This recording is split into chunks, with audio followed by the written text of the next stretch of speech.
ya. Pertanyaan pertama, apa tadi, kenapa kita kumpul di sini? Yaitu karena kita mau ngumpulin lagi teman-teman biar saling menyapa, buat silaturahim, memfasilitasi kumpul-kumpul karena kita nggak bisa reuni onsite.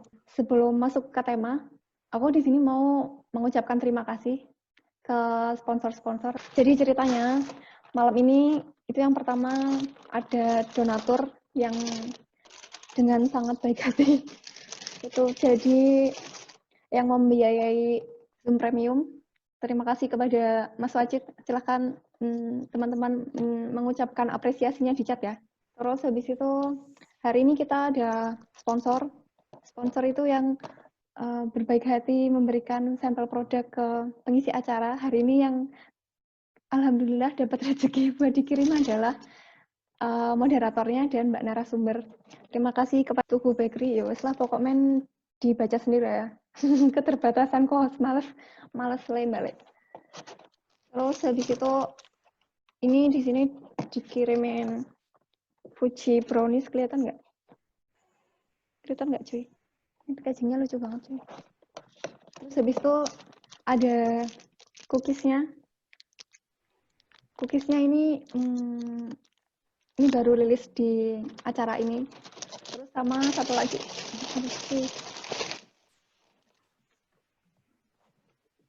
Ada pisang bolen. Nah, yang penasaran, siapa sih teman kita yang punya Tugu Bakery ini? Dia adalah Aditya Saputra. Nggak ada sesi unboxing ya. Nanti nggak lama. Aditya Saputra tuh tahu ya siapa? Adit Dudung kalau ada yang lupa namanya. Terus habis itu yang lain juga ada dari Juragane Jamu. Juragane Jamu itu Fatoni ya, Oni yang punya. Nanti bisa dilihat IG-nya sendiri. Terus habis itu yang lain ada juga ini, kelihatan nggak cuy? Ini produknya Juragane Jamu dari Oni. Terus terima kasih sudah mau ngiklan hari ini ya. Terus habis itu ini, kalau ini jualan saya ya, kerupuk ikan Palembang. Namanya Kitonian, bisa dilihat nanti di IG Kitonian Official. Terus habis itu ada, oh ini ada dari Mbak Gisti. Aduh, ketok ya, ketok ra. Ini produk buat bayi-bayi, namanya Oh My Baby Cloudy. Nanti di akhir tak ketikin ya. Ini yang terakhir dari Cindy. Dia ada produk batik. Mbak Ratri asli Palembang? Oh bukan. Saya asli Jogja, lahir di Jogja. Terus kemana-mana dulu, terus baru sekolah di Jogja. Oh iya, sama mau menyampaikan ke teman-teman, jadi acara ini diinisiasi dari angkatan kita, ya biasanya gue angkatan dewe kok. Terus habis itu ada pesan yang paling penting banget. Kalau teman-teman merasa merasa sangat bersyukur dan senang dengan acara ini, silakan bentuk apresiasinya diungkapkan dalam bentuk donasi ke Teladan Foundation. Nanti kalau butuh info lebih lengkap bisa kontak ke Mbak Nimah Hanifah atau siapa ya? Ke Indro juga bisa. Kita langsung masuk ke materi ya. Mbak Wir udah siap? Hari ini kita tema pertamanya adalah ada yang tahu? Yang tahu temanya dijawab ya. di chat. Bisa lihat sebentar di IG-nya Teladan 51. Di situ ada banyak story yang sebagai hint hari ini tuh temanya apa. Kalau yang lupa, kalau enggak ya nanti bisa dilihat ya tadi di depan. Kok di depan? Enggak ding, tadi di depan enggak ada. Di grup kan ada ya posternya. Yang biru-biru itu loh, yang ada kupu-kupunya. Nah, ini Mas Indro Pancan terbaik. Ngerti.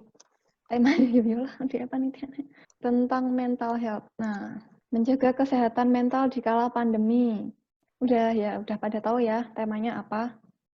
Kenapa sih? Terus sekarang kenapa kita mengangkat tema yang sekarang ini? Ini aku mau cerita dulu. Di suatu hari yang cerah, itu tuh waktu aku masih ada di Taiwan beberapa bulan yang lalu, itu tuh aku sering di chat sama teman-teman yang udah lama nggak kontak, yang ada di Indonesia. Waktu itu aku bertanya-tanya, kenapa orang-orang ini tiba-tiba bertanya kabar, tidak ada angin, tidak ada hujan, tidak ada typhoon, itu tanya kabar.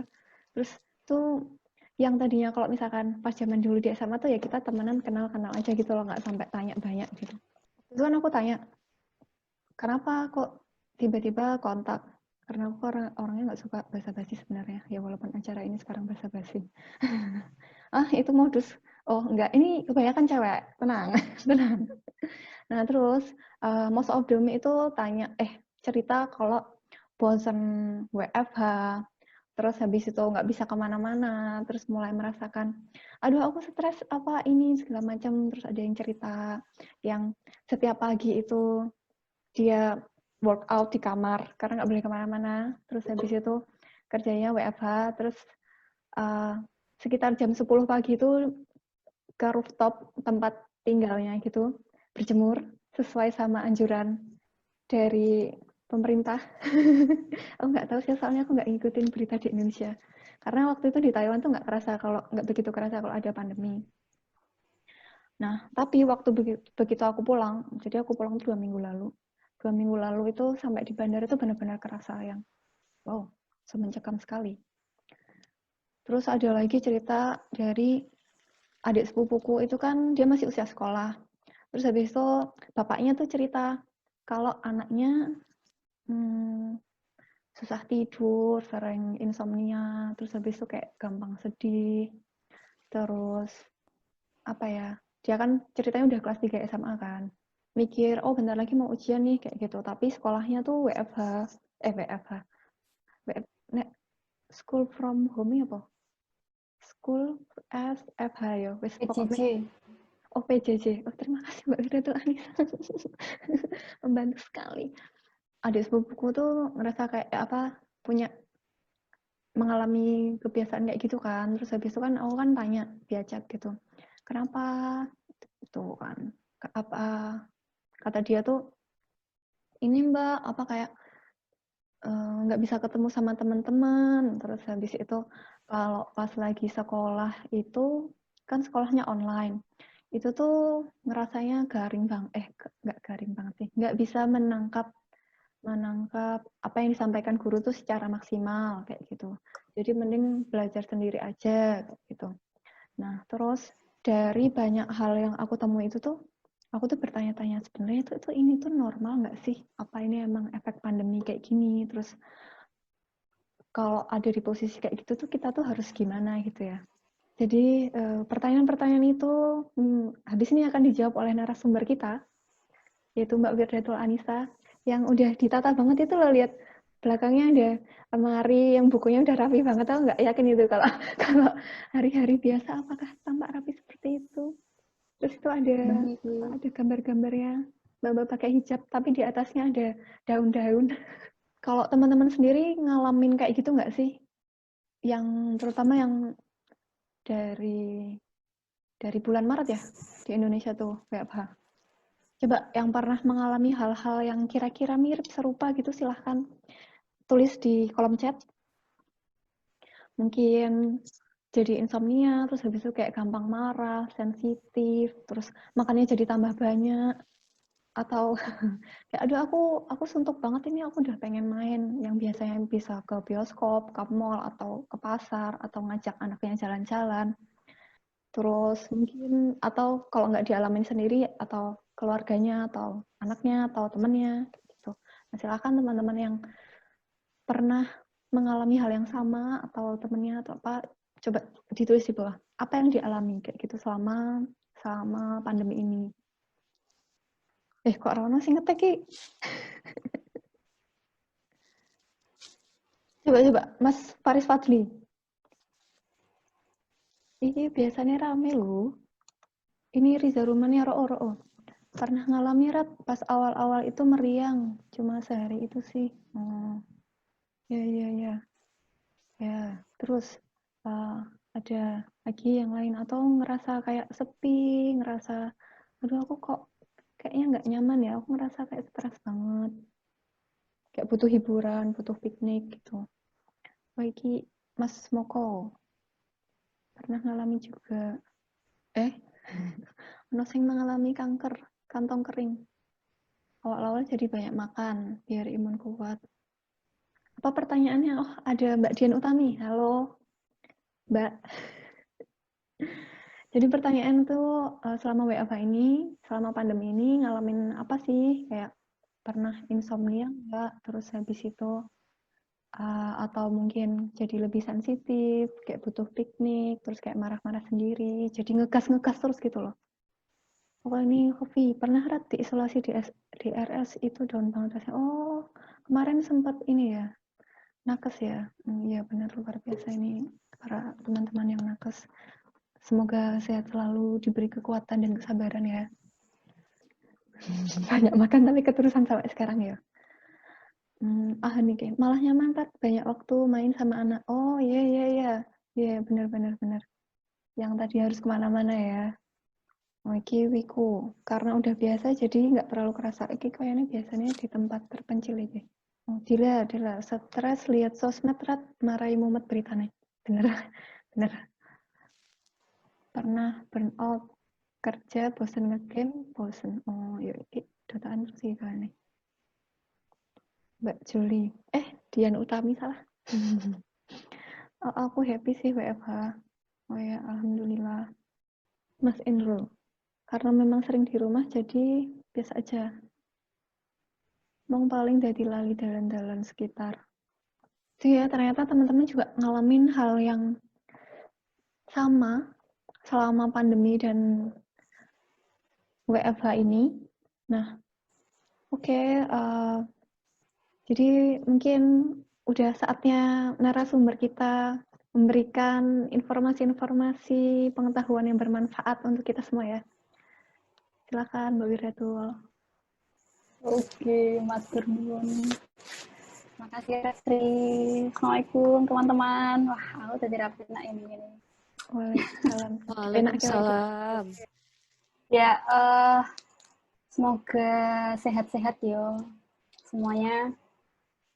Dan apa namanya ya, di sini aku sharing aja sih, maksudnya dari pengetahuan yang pernah ku dapatkan, gitulah, sharing-sharing ke teman-teman sebagai apa ya, tema pembuka kali ya, tema pembuka untuk acara basa-basi yang nanti kedepannya akan rutin gitu diadain sama teman-teman Kominfo kayak gitu.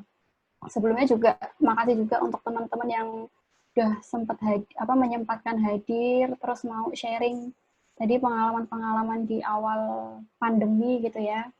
Jadi memang di malam ini gitu kita akan ngomongin tentang gimana cara menjaga kesehatan mental. Cara menjaga kesehatan mental di masa krisis kayak gitu. Kalau yang sekarang, kondisi sekarang mungkin masa krisisnya pandemi gitu ya, tapi ini coba akan kubahas bukan hanya di krisis pandemi gitu, tapi di kondisi krisis apapun, insya Allah ini bisa diterapkan. Kayak gitulah. Nah, kadang kalau misalnya ada acara-acara kayak gini, kalau nggak ada tampilan, itu konsentrasi bisa buyar. Jadi aku menyiapkan materi lah, maksudnya tampilan gitu untuk membantu teman-teman gitulah. Ini aku izin share screen ya. Kalau ngomongin tentang tampilannya kayak gini kelihatan kan, nggak harus di slideshow. Kelihatan. Oke. Jadi kan kita bakalan ngomongin tentang masalah kesehatan mental gitu kan.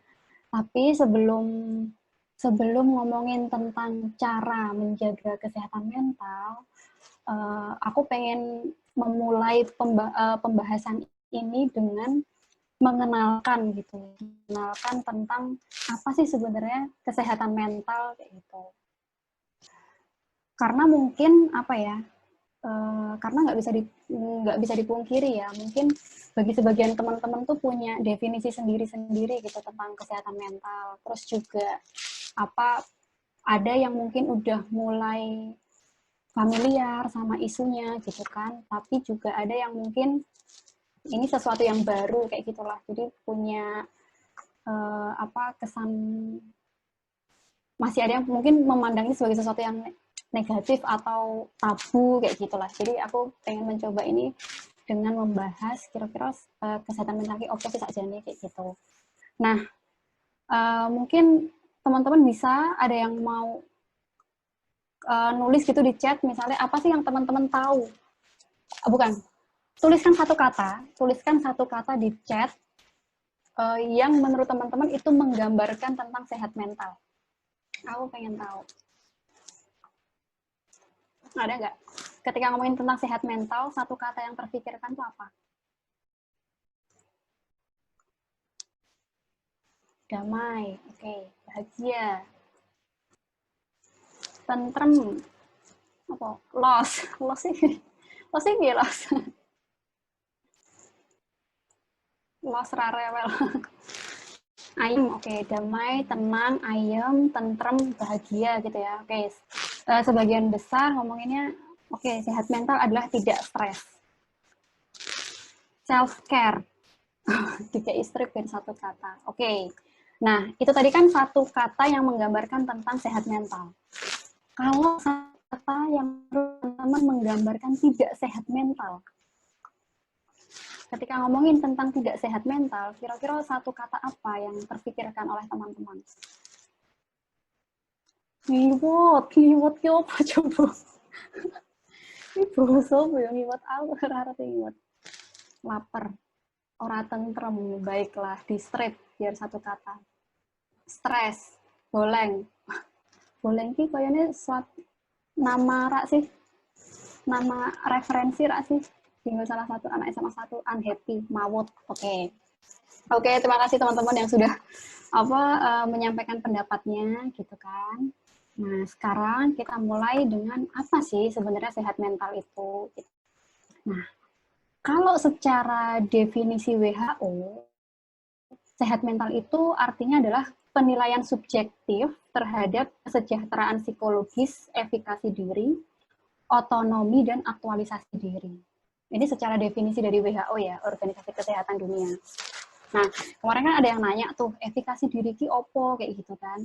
Nah, efikasi diri itu keyakinan atau kepercayaan seseorang terhadap kemampuan yang dia punya.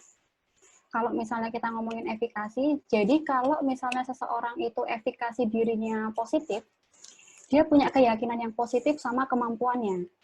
Jadi dia ngerasa mampu gitu loh. Kayak aku bisa, aku mampu, kayak gitu. Itu efikasi yang positif. Tapi kalau efikasinya negatif, itu misalnya, oh aku nggak mampu, aku nggak bisa. Kayaknya aku nggak bisa deh, kayak gitu. Jadi keyakinan seseorang tentang kemampuannya.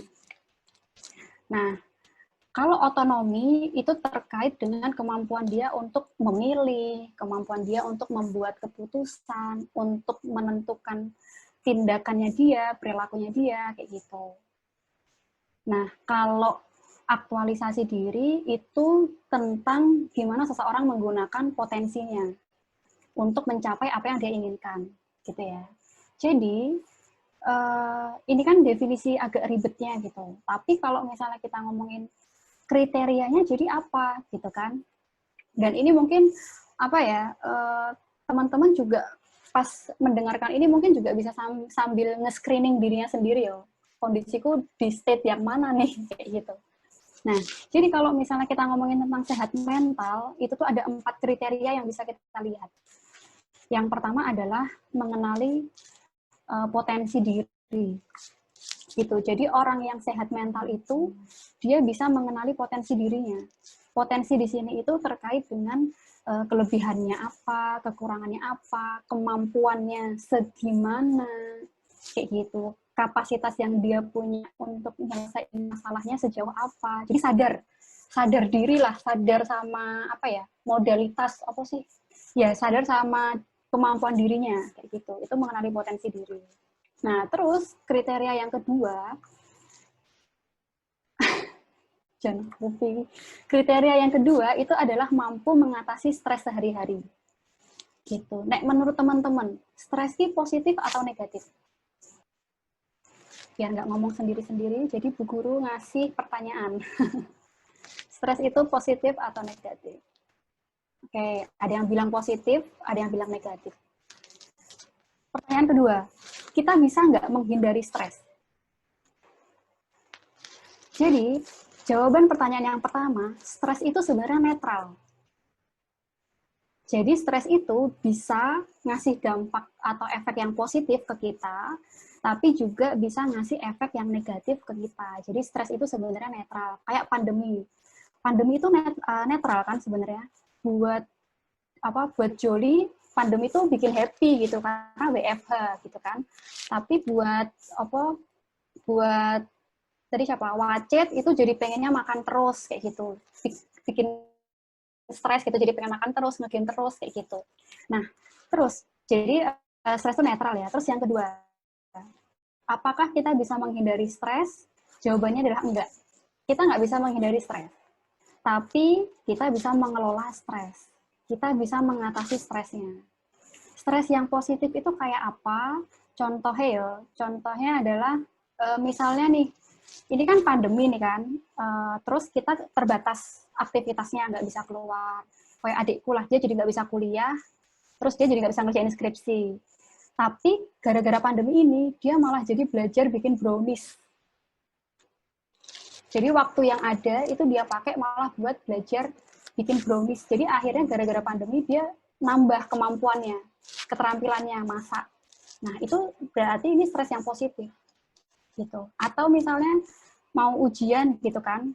Kita stres tuh kan mau ujian. Terus akhirnya kita belajar. Apakah adiknya stres? Awal-awalnya dia stres awal-awalnya. Kayak gitu. Jadi stresnya itu adalah pandeminya. Kayak gitu. Stres itu tekanan yang ada. Jadi stres itu netral. Nah, tinggal kita itu itu ngasih dampak yang positif atau negatif sih ke kita kayak gitu. Terus misalnya kayak mau ujian. Nah, ujian itu tuh stres. Buat sebagian orang, ujian itu bikin dia jadi belajar. Terus dia jadi akhirnya kan kemampuannya berkembang kan. Nah, itu berarti ujian itu adalah stres yang positif buat si A. Tapi buat si B, stres itu malah bikin dia sakit, malah bikin dia jadi males ketemu orang. Nah, berarti ujian itu jadi stres yang negatif buat orang itu. Kayak gitu. Nangkep nggak tentang stres?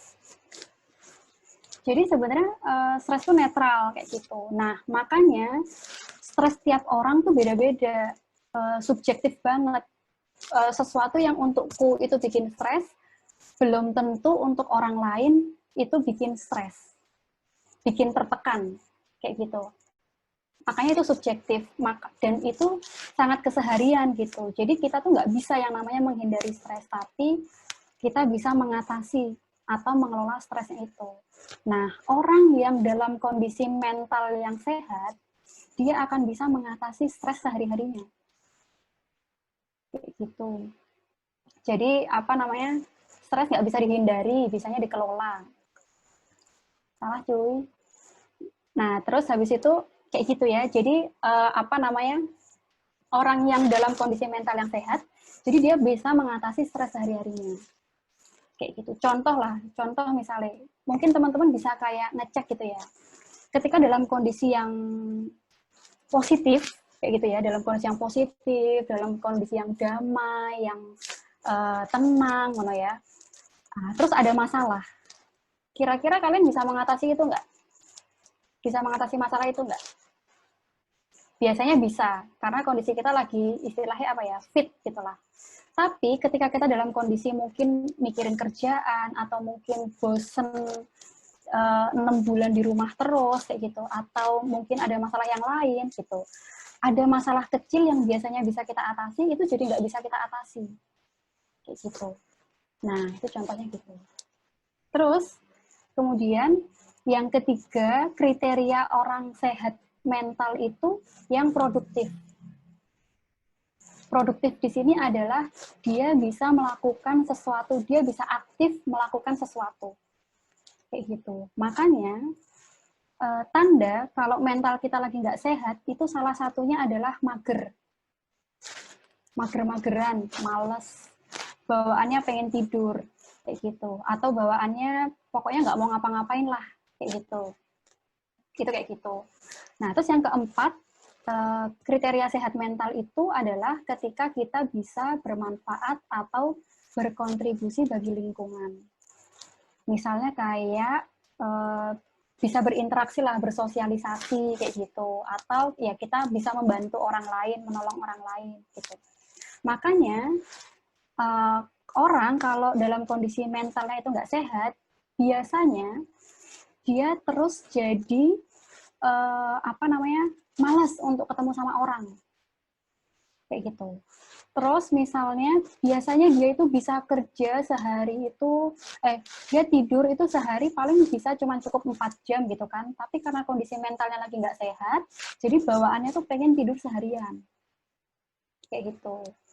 Nah, kaum rebahan tuh ya sebenarnya bukan, ya itu bisa aja ya dalam kondisi yang lagi nggak sehat mental kayak gitu.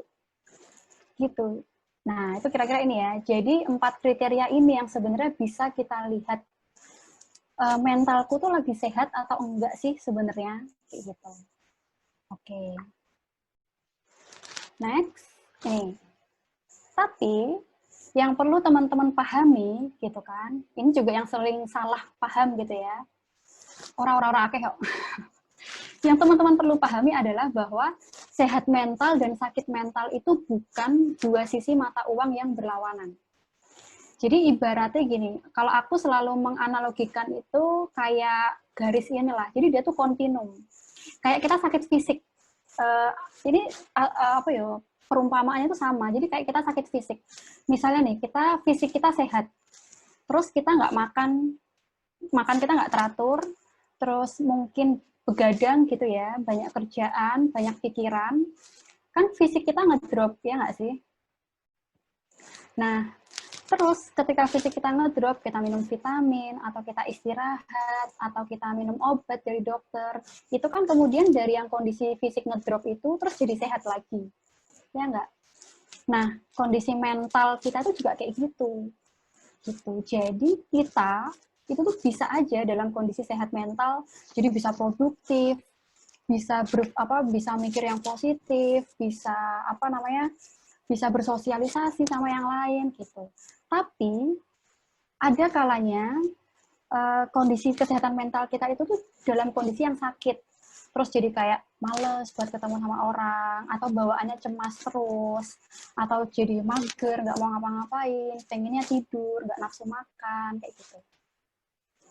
Terus nanti ketika di fase-fase kayak gitu, kita self-care gitu kan, atau kita jaga lagi kesehatan mental kita. Nah, kondisi kita yang tadi sakit, itu bisa balik ke sehat.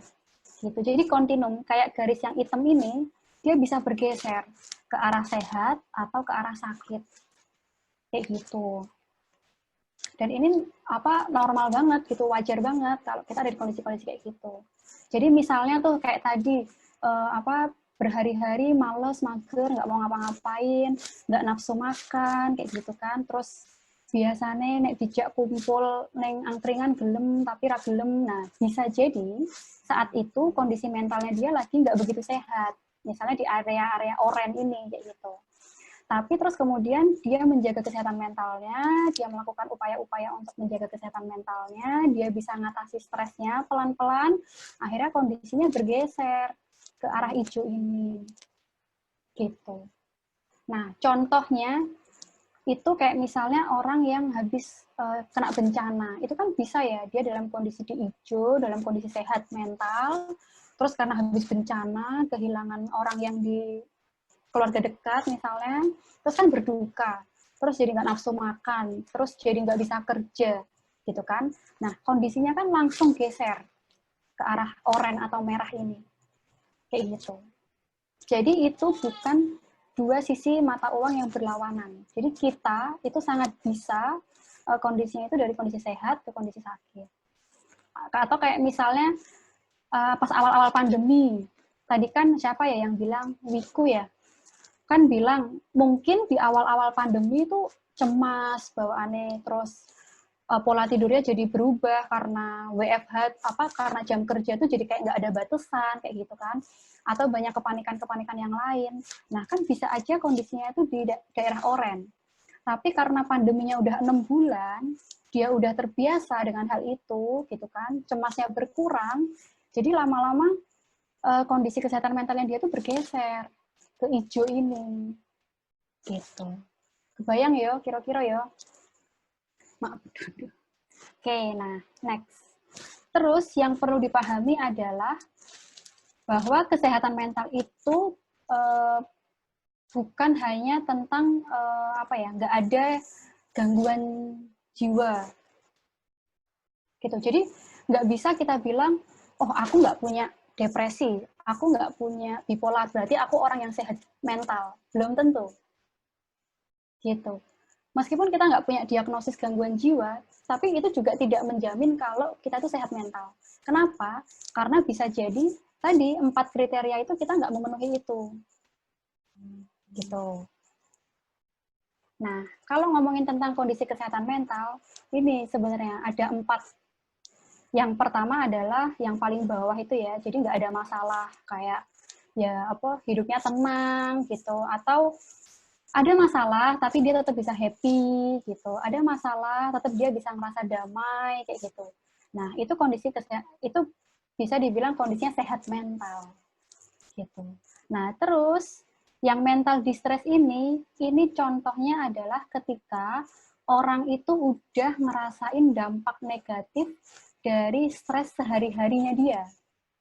Misalnya, ibu-ibu punya anak balita, GTM, gerakan tutup mulut, kan stres ya, tertekan gitu lah secara psikis kan, dia supaya anaknya mau makan dan sebagainya. Terus akhirnya jadi bikin mungkin perutnya sakit atau jadi cemas, terus akhirnya nggak fokus ngurus rumah misalnya, atau nggak fokus kerjaan. Bisa jadi dia ada di state ini, mental distress gitu. Nah, terus kondisi yang ketiga itu adalah masalah kesehatan jiwa. Jadi ada masalah nih sama kesehatan jiwanya. Contohnya apa? Contohnya adalah ketika emosinya itu lebih berat gitu loh, tekanannya itu lebih berat. Misalnya kayak orang yang habis grieving, kayak misalnya kehilangan keluarga gitu kan, atau kehilangan orang terdekat, itu kan kemudian secara emosional kan itu memberikan dampak yang begitu besar, terus jadi nggak nafsu makan berhari-hari, jadi nggak produktif, nggak bisa kerja, dan sebagainya. Nah, itu bisa menunjukkan bahwa dia punya masalah tentang kesehatan jiwanya, karena dia tadi nggak produktif, dia menarik diri dari lingkungan sosialnya. Gitu. Atau misalnya kayak orang-orang yang habis kena bencana tadi, jadi parno, mau masuk rumah misalnya, kalau anak-anak jadi clingy ke orang tuanya, kayak gitu. Jadi masalah itu lebih berat gitu loh, stresornya itu lebih berat, dan efeknya itu juga jadi lebih lebih besar gitu loh, lebih parah gitu. Nah, terus yang terakhir ini adalah kondisi kesehatan mental yang seseorang itu punya gangguan kejiwaan. Nah, gangguan kejiwaan ini baru yang ada diagnosisnya macam-macam itu, kayak depresi, bipolar, terus mungkin kalau yang pernah dengar kayak gangguan kecemasan atau fobia kayak gitu. Dan yang bisa melabil itu adalah profesional. Jadi jangan sampai kita pun misalnya ngerasa sedih gitu beberapa hari terus wah aku depresi kayak gitu. Itu kita nggak bisa bilang kayak gitu. Nah, kenapa aku menjelaskan seperti ini? Karena tadi masih banyak yang kemudian merasa ketika kita dalam kondisi yang nggak sehat mental itu kayak sesuatu yang parah banget gitu. Itu sesuatu yang nggak banget, aku seharusnya nggak kayak gitu. Padahal enggak, padahal itu adalah sesuatu yang sebenarnya sangat bisa terjadi ketika ketika kita terus-terusan dapat tekanan-tekanan secara psikis kayak gitu, tertekan secara psikis. Iya, ora apa-apa aku dibagi Oke, nah terus iki. Jadi tadi kan ada yang bilang, apakah sehat mental itu bahagia gitu. Jadi kalau orang yang sedih berarti dia nggak sehat mental. Sebenarnya nggak juga ya. Jadi sehat mental itu bukan berarti kayak bahagia. Artinya kayak ketika kita sedih terus kita nggak sehat mental tuh enggak. Jadi emosi negatif gitu itu tuh sesuatu yang bisa kita bilang normal gitu atau wajar. Bahkan itu bisa jadi alarm sebenarnya. Jadi emosi kita itu tuh sebenarnya alarm, mau itu sedih, mau itu takut, marah, cemas, itu tuh sebenarnya alarm. Alarm apa gitu? Alarm berarti ada sesuatu yang nggak sesuai nih sama kita.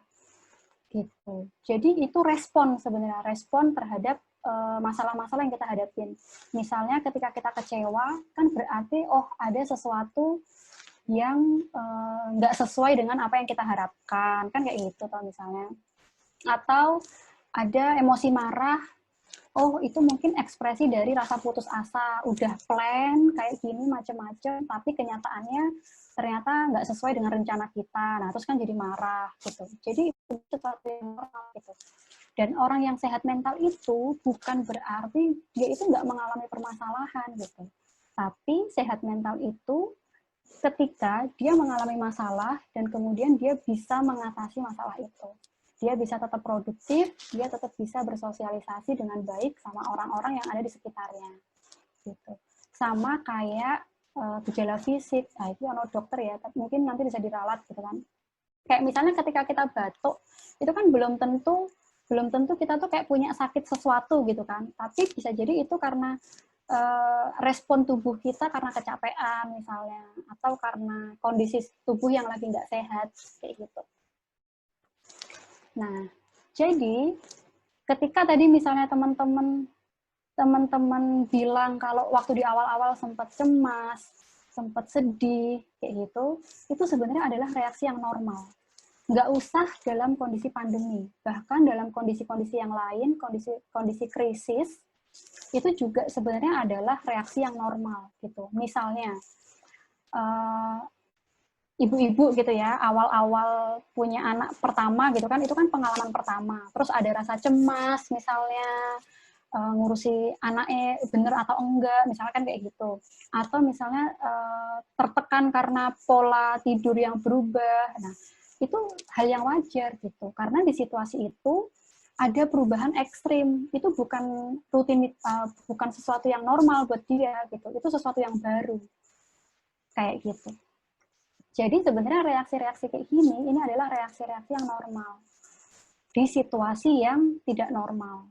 Tapi meskipun ini reaksi yang normal, ini nggak bisa kita biarin berlarut-larut gitu. Karena kalau misalnya ini kita biarkan berlarut-larut, maka nanti akhirnya adalah ke tadi misalnya mental distress, atau terus nanti jadi mengganggu kondisi kesehatan mental kita kayak gitu. Atau kalau biasanya nih yang teman-teman yang kuliah di luar negeri gitu kan ada perbedaan kultur ada perbedaan budaya. Nah, itu kan kadang juga ada shock-nya gitu ya yang bikin ngerasa bisa nggak survive di sini, overthinking lah, terus insecure kayak gitu. Nah, itu adalah reaksi yang normal di situasi yang tidak normal karena itu adalah situasi yang baru. Tapi kemudian gimana kita mengelola itu, itulah hal yang penting gitu. Nah, terus iki. Jadi, sebenarnya apa aja sih faktor-faktor gitu ya yang mempengaruhi kesehatan mental gitu. Jadi kalau misalnya kita ngomongin tentang faktor yang mempengaruhi, itu tuh ada 3 hal. Dan ini adalah interaksi gitu loh. Jadi interaksi dari ketiga hal ini. Yang pertama itu biologis. Jadi dari genetiknya gitu, atau dari anatomi otaknya, atau dari hormonnya gitu, atau dari kondisi fisiknya gitu. Atau kayak kondisi ketika masa kehamilan atau masa setelah kelahiran. Gitu, itu bisa mempengaruhi. Terus makanya kayak kondisi kesehatan mental ibu hamil itu kan juga sebenarnya sesuatu hal yang penting gitu ya, yang harus jadi concern buat bapak-bapak di sini gitu. Biar ibu-ibunya yang sedang hamil nih lebih diperhatikan dan lebih disejahterakan secara psikis gitulah. Nah, terus faktor yang kedua itu adalah faktor psikologis. Jadi kalau faktor psikologis ini terkait dengan kematangan emosi. Gimana cara kita selama ini mengelola emosi, gitu. Keterampilan coping. Coping ini maksudnya adalah ketika kita lagi dalam kondisi tertekan, gitu kan itu nggak nyaman ya. Nah, gimana cara kita mengatasi itu? Nah, itu juga mempengaruhi. Terus kondisi spiritual, gitu. Terus konsep diri. Konsep diri ini adalah cara kita memandang diri kita. Kalau orang yang konsep dirinya negatif, konsep yang negatif itu misalnya, oh aku raiso popo gitu, atau aku nggak mampu, aku nggak berharga kayak gitu misalnya ya. Jadi ketika ada masalah tuh dia akan gampang banget untuk mikir hal-hal yang negatif kayak gitu.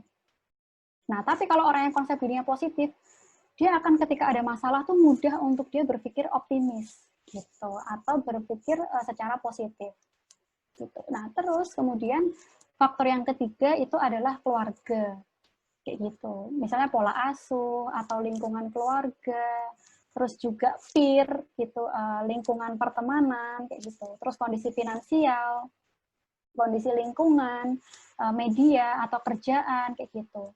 Makanya karena ketiga hal ini saling berinteraksi gitu kan. Jadi teman-teman kan mungkin bisa lihat ya, ada orang yang dia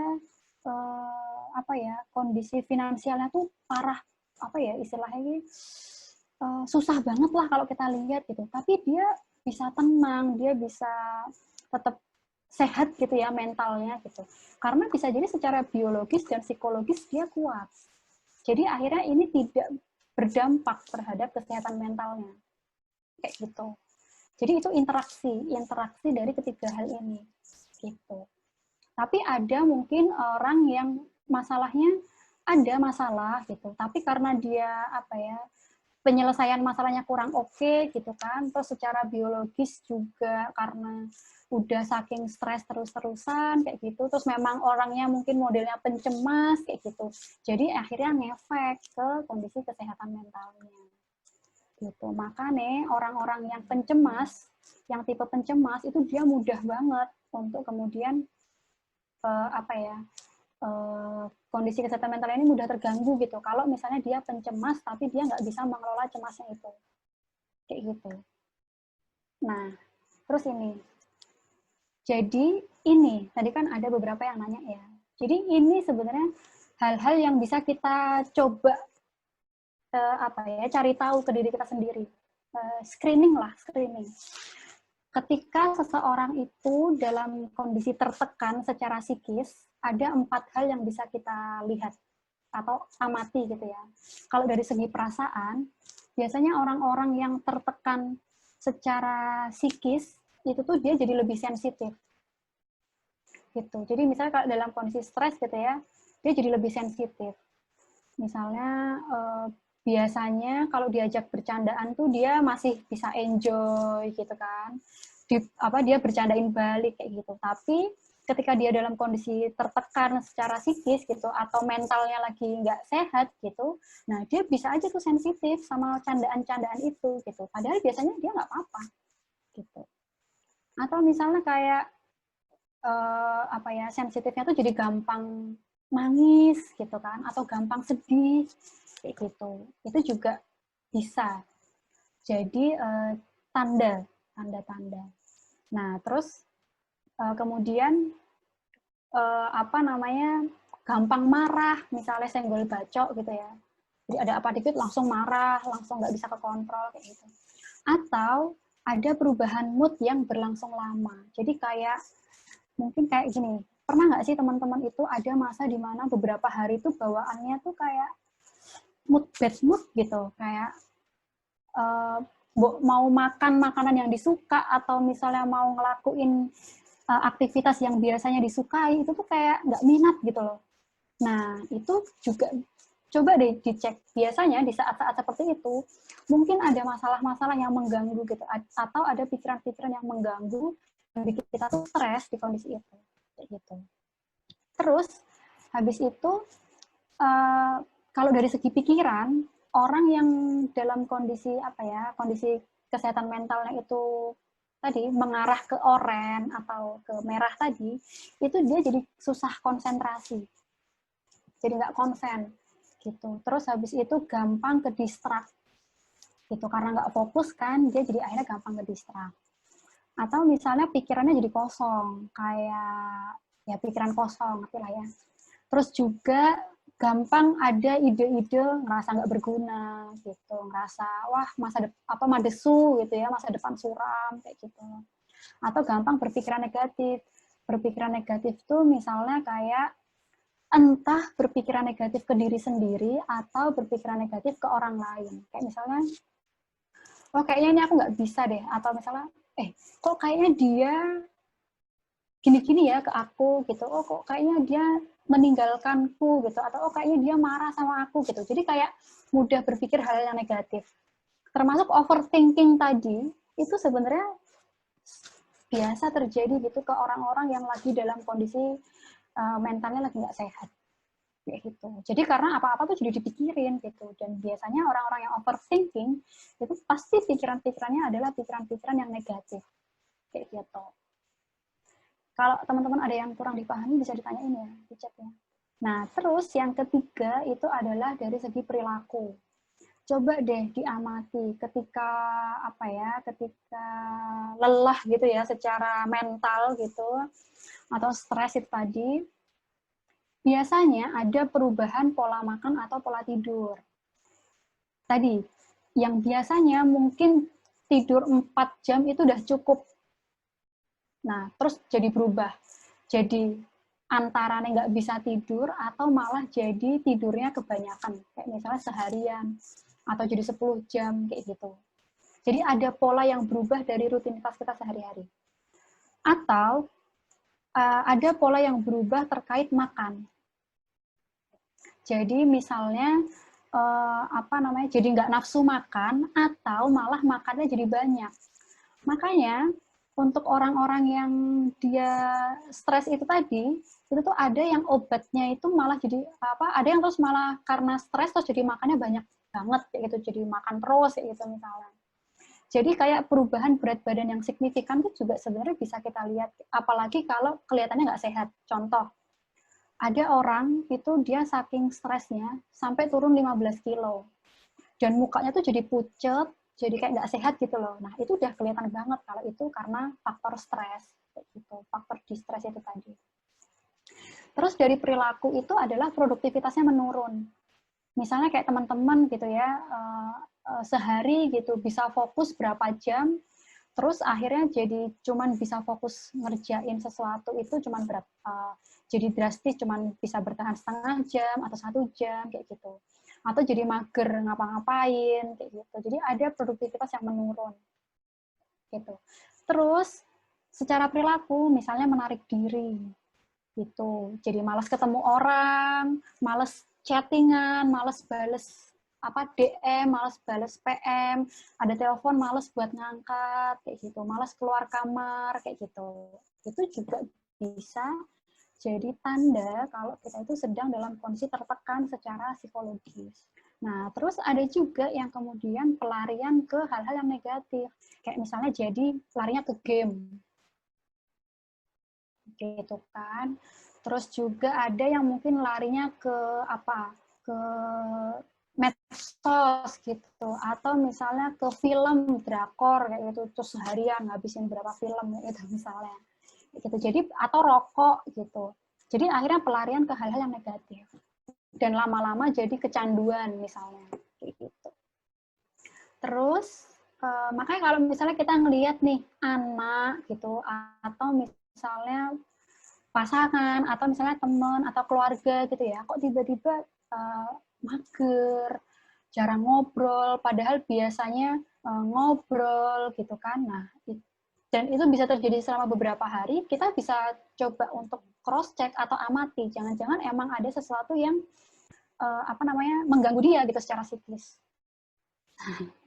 Nonton drama tuh nggak apa-apa, tapi kalau seharian nonton drama itu yang apa gitu ya. Gitu. Jadi kalau sampai seharian nonton drama kan nggak sehat juga, nggak produktif toh jadinya. Kayak gitu. Nah, terus secara fisik itu yang bisa diamati adalah ototnya tegang. Gitu. Di tengkuk sini nih biasanya jadi tegang.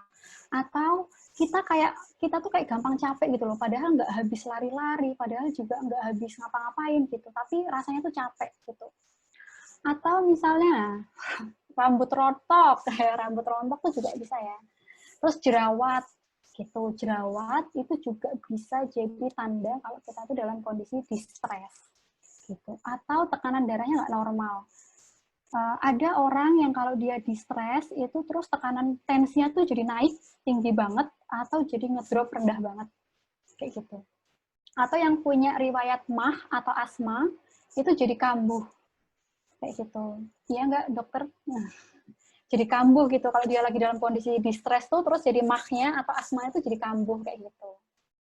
Kalau aku yang tak rasain itu emang akhirnya kerasanya di fisik sih. Jadi kalau misalnya udah capek kayak gitu tuh, terus jadi kayak ada benjolan gitu loh, yang kata temanku itu bisa jadi kayak reaksi stres gitu. Terus ada juga misalnya mules. Orang stres, terus dia perutnya gampang mules kayak gitu, kayak pengen ke kamar mandi, tapi sebenarnya nggak ada kebutuhan ke kamar mandi juga gitu. Nah itu juga bisa reaksi stres juga gitu. Nah, ini kan ada yang kalau stres ujung-ujungnya adalah MAH gitu. Ada yang sariawan gitu. Jadi macam-macam.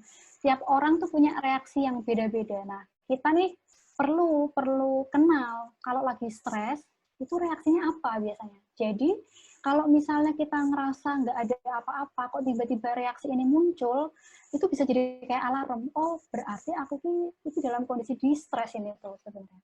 Karena itu loh, kita tuh bisa aja nggak sadar sebenarnya kalau kita tuh kondisi tertekan secara psikis. Kenapa kita bisa nggak sadar? Karena kita kayak biasa memaksa diri untuk wes rapopo, rasa dipikir. Ini sakjane kepikiran kayak gitu. Wes rasa nesu, rasa sedih. Padahal sakjane nesu, padahal sakjane sedih kayak gitu. Nah, itu kan akhirnya membuat kita nggak sadar kan sebenarnya sama kondisi kita. Nah, akhirnya muncullah dalam reaksi-reaksi tadi, perasaannya, pikirannya, perilakunya, fisiknya, gitu. Jadi ini perlu untuk lebih aware dengan kondisi kita masing-masing. Nah, terus yang selanjutnya, kemudian apa yang bisa dilakukan ketika krisis itu datang, gitu. Nah, krisis ini tadi ya, di sini aku menekankan bukan hanya pandemi gitu, tapi krisis itu kan bisa macam-macam dan setiap orang itu bisa memaknai peristiwanya masing-masing itu sebagai suatu krisis buat dia atau enggak kayak gitu kan. Nah, apapun krisis yang datang itu gitu, yang perlu kita lakukan adalah yang pertama sadari bahwa memang itu adalah kondisi bahwa kita sedang mengalami krisis kayak gitu, atau kita sedang menghadapi suatu masalah kayak gitu. Terus kemudian yang kedua diterima gitu. Kenapa penerimaan ini menjadi penting? Karena kalau kita nggak menerima krisisnya, gimana kita bisa mengelola? Ya nggak? Gitu kan? Kalau misalnya kita mendenial bahwa itu suatu masalah kita, gitu kan? Gimana kita akan mengelola itu? Gitu. Jadi untuk bisa mengelola ya kita perlu menerima dulu bahwa masalah itu tuh ada. Gitu. Kayak sekarang misalnya mungkin ada yang kesulitan dengan pola WFH gitu ya, karena jadi akhirnya urusan rumah jadi kecampur sama urusan kantor. Tapi ngelihat teman-teman yang lain tuh kayak enjoy aja gitu. Kadang hal-hal kayak gitu tuh bikin kita kayak nggak sulit untuk mengakui bahwa ternyata kita kesulitan dalam kondisi seperti sekarang. Gitu. Jadi ya ini perlu diterima dulu terus kemudian kelola kayak gitu. Nah terus ini. Terus apa dong yang bisa kita lakukan gitu kan untuk menjaga kesehatan mental kita? Apa yang bisa kita lakukan ketika tadi ternyata tanda-tanda itu tadi, tanda-tanda distress tadi itu ada ternyata di dalam diri kita gitu kan? Nah, yang pertama adalah mulai perbaiki kondisi kesehatan fisiknya gitu. Jadi makan makanan yang bergizi, terus kebutuhan minumnya tercukupi, kayak gitu. Terus istirahat yang cukup dan berkualitas gitu. Mungkin kalau yang dokter punya saran gitu ya, maksudnya berapa jam tidur itu gitu. Tapi kalau kadang kan kita ada situasi di mana kita sulit untuk memenuhi kebutuhan jam itu gitu. Jadi kalau aku di sini lebih menekankan ke seberapapun jam tidur yang kita punya, pastikan bahwa itu tuh berkualitas. Berkualitas di sini itu adalah ketika kita bangun tidur, itu kita ngerasa seger. Kalau misalnya kita bangun tidur itu ngerasanya capek, berarti mungkin sebelum tidur tuh kita masih mikir hal-hal yang bikin kita stres, kita masih overthinking, kita masih tidur tuh sambil cemas, tidur tuh sambil bawa pikiran kayak gitu, beban pikiran gitu. terus juga olahraga dan beraktivitas fisik kayak gitu. Ini kaitannya sama hormon ya. Tadi kan di awal aku bilang ya, kalau kondisi mental kita itu dipengaruhi salah satunya dengan biologis. Dan biologis itu adalah salah satunya hormon. Gitu. Jadi, ketika kita itu ngerasa susah happy, gitu, ya, malah bawaannya sedih mulu, kayak gitu, bawaannya negatif mulu, gitu. Karena ada kadar hormon kita yang mengatur tentang perasaan positif, perasaan senang, itu tuh produksinya tuh sedikit gitu. Jadi akhirnya bawaannya kayak gitu. Nah, olahraga ini itu akan menghasilkan hormon endorfin, serotonin gitu ya, yang itu berfungsi untuk bikin mood kita tuh positif. Makanya tadi siapa ya? Boleh tadi yang bilang ya, kalau misalnya stres dia lari gitu. Nah, itu sebenarnya bisa ngasih efek yang positif gitu, karena dari lari itu dia akan menyeimbangkan produksi hormonnya itu. Gitu. Jadi olahraga itu bisa jadi salah satu rilis stres yang bagus sebenarnya. Gitu. Nah, terus yang kedua adalah melakukan aktivitas positif. Nah, aktivitas positif ini adalah aktivitas-aktivitas yang kalau kita ngelakuin itu tuh muncul perasaan-perasaan yang positif. Perasaan yang positif itu apa contohnya? Misalnya tenang, senang, puas, kayak gitu, atau optimis, kayak gitu. Dan ini tiap orang beda-beda. Gitu. Me time itu juga bentuk aktivitas positif, karena ketika kita ngelakuin me time, di situ kita bisa ngerasa tenang, di situ kita bisa ngerasa senang, kayak gitu. Dan setiap orang punya aktivitas positifnya tuh yang beda-beda. Mungkin tadi ada yang lari, ada yang hobi, misalnya ngelakuin hobi kayak gitu. Ada yang mungkin chattingan sama teman-temannya kayak gitu. Nah, terus habis itu apalagi nih buat ibu-ibu nih gitu kan. Ibu-ibu kerja juga gitu kan, ngurus anak di rumah, anaknya balita kayak gitu. Kan stresornya tuh banyak gitu ya. Nah, itu juga perlu pandai-pandainya mencari aktivitas positif apa yang ketika dilakuin, meskipun itu sebentar, tapi itu bisa recharging gitu loh. Itu bisa nge-recharge lagi energinya. Gitu. Jadi aktivitas di sini tuh nggak harus sesuatu yang kita tuh ngelakuinnya harus lama, harus keluar rumah, gitu enggak. Bahkan hal-hal yang sederhana kayak cuman minum teh, gitu. Nah, curhatan ibu-ibu biasanya, aku tuh bisa menikmati Indomie hangat, Indomie rebus hangat, wes me time kayak gitu misalnya. Nah, itu bisa gitu. Jadi masing-masing dari kita perlu cari tahu kira-kira apa ya boosternya gitu ketika kita ngerasain mood yang negatif. Nah, terus kemudian yang ketiga adalah jaga asupan atau konsumsi tubuh. Ini bukan hanya makanan ya, tapi apa yang kita lihat, apa yang kita dengar. Karena apa yang kita lihat, apa yang kita dengar, itu tuh akan mempengaruhi kondisi mental seseorang. Contoh paling gampang tuh sebenarnya kayak film. Misalnya nih, kita ngerasa kondisi mental kita tuh lagi nggak oke, terus nonton Joker gitu. Atau misalnya nonton film-film lain yang agak yang agak keras gitulah dari segi mental gitu ya. Nah, itu bisa nge-trigger kayak gitu. Atau misalnya contoh lain medsos. Kita ngerasa lagi nggak oke nih. Ada banyak pikiran-pikiran negatif, perasaan-perasaan negatif gitu kan. Misalnya kayak quarter life crisis, overthinking, insecure kayak gitu. Terus kita nontonin medsos yang itu tuh isinya adalah hal-hal yang bikin kita semakin membanding-bandingkan sama orang lain dan sebagainya gitu. Nah, itu akan mempengaruhi kondisi mental kita. Jadi kita juga perlu pandai-pandainya untuk aku lagi nggak well, baru nggak oke, jadi aku akan membatasi bacaan-bacaanku, aku akan baca sesuatu yang positif aja, aku akan melihat tontonan-tontonan yang positif aja, aku akan mendengar sesuatu yang positif aja, gitu misalnya. Karena itu, apa yang diproses sama indera kita, itu sebenarnya mempengaruhi kondisi mental kita. Nah, terus ya kalau gado Indomie, tergantung gado ini pirang bungkus, berarti loro berarti ini negatif. Gitu. Terus habis itu yang selanjutnya adalah spiritualitas. Gitu. Jadi dengan beribadah, kemudian berdoa, kemudian menyadari gitu ya, menyadari bahwa ya dalam hidup ini tuh ada hal-hal yang itu tuh di luar kendali kita gitu sebagai seorang manusia gitu. Nah, itu juga istilahnya apa ya? Semeleh gitu kali ya kalau bahasa Jawa ya. Semeleh gitulah gitu kan. Ya wis apa yang Gusti Allah kasih gitu kan, ya itu yang coba kita terima dan kita yang menyesuaikan. Misalnya kayak gitu. Nah, terus kemudian ya kayak pandemi ini gitu kan ya, ini sesuatu yang di luar kendali kita gitu kan. Nah, kadang hal seperti itu tuh bikin kita jadi lebih mudah untuk menerima. Kalau kita menyadari bahwa oh ya ini udah di luar kontrol sih. Gitu.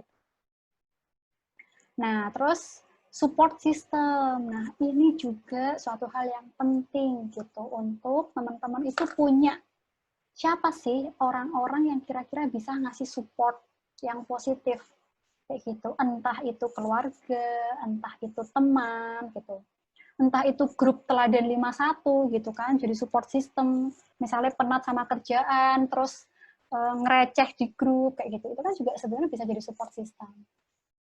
Dan pastikan bahwa kita bisa tetap terhubung sama mereka gitu, kayak pandemi sekarang gitu kan. Pandemi itu kan awalnya kita disuruh social distancing ya, tapi kan kemudian diralat jadi physical distancing. Itu kenapa? Karena gini, kita harus jaga jarak secara fisik, tapi secara sosial kita tetap perlu terhubung. Gitu. Itu alasannya kenapa social distancing itu diganti jadi physical distancing. Jadi meskipun secara fisik kita itu berjarak, tapi secara sosial itu kita perlu berusaha untuk tetap terhubung kayak gitu. Misalnya calling-callingan sama teman-teman yang lain gitu, tanya kabar atau ya tadi receh-recehan misalnya, atau ketika ada masalah terus kita cerita sama support system kita kayak gitu. Nah, fisik berjarak tapi hati saling terkait, guys. What's with what? Nah, terus kemudian reframing gitu. Reframing ini adalah gimana kita membingkai ulang situasi-situasi yang kita hadapi. Kayak gitu. Jadi gini, sebagai seorang manusia, kita tuh kayak udah natural banget untuk gampang mikir hal-hal yang negatif sebenarnya. Tapi sebenarnya kita tuh punya kemampuan untuk mengubah cara pikir kita terhadap sesuatu. Jadi, tadi ada nih hal-hal yang nggak bisa, ada nih hal-hal yang di luar kendali gitu kan. Nah, jadi kita nggak bisa ngubah situasinya gitu kan. Tapi kita bisa mengubah gimana cara kita memandang situasi itu. Kayak gitu. Kita bisa mengubah makna dari situasi itu. Gitu. Itu reframing. Jadi kita bingkai ulang. Jadi sesuatu yang lebih positif. Kenapa gitu kan? Karena ketika kita punya pikiran yang positif, emosi kita tuh juga jadi cenderung lebih positif. Gitu. Dan ketika pikiran dan perasaan kita itu positif, perilaku kita pun juga jadi cenderung positif. Gitu. Karena pikiran, perasaan, dan perilaku kita tuh saling mempengaruhi. Coba deh misalnya teman-teman ya, lagi cemas, pasti gampang mikir negatif, ya nggak? Karena emosinya negatif. Atau lagi marah, pasti gampang untuk mikir hal-hal yang negatif. Terus kemudian ngelakuin hal yang negatif, kayak gitu. Nah, terkait reframing ini, ada salah satu tokoh psikologi, dia namanya Viktor Frankl. Beliau tuh bilang gini, beliau tuh bilang bahwa beliau itu mengembangkan teori tentang pemaknaan ini gitu. Jadi beliau tuh bilang bahwa di balik situasi-situasi yang tidak menyenangkan, pasti ada hal baik yang bisa kita ambil. Dan itu tergantung dari bagaimana kita memandang situasi itu, bagaimana kita memaknai situasi itu. Kayak gitu. Nah, terus, nih, slide terakhir. Yang terakhir adalah, dua terakhir, yang pertama adalah here and now. Jadi kita perlu sadar bahwa kita tuh ada di kondisi sekarang. Gitu, kadang tuh kan kita tadi ya, kalau overthinking itu kan terlalu mikirin yang udah lewat, yang nggak bisa kita kontrol, yang nggak bisa kita ubah, atau terlalu mengkhawatirkan sesuatu yang belum tentu terjadi, gitu. Atau ya tadi, terlalu idealis dengan sesuatu yang seharusnya terjadi di masa sekarang. Kayak gitu. Jadi akhirnya tuh kayak penuh judgement gitu loh.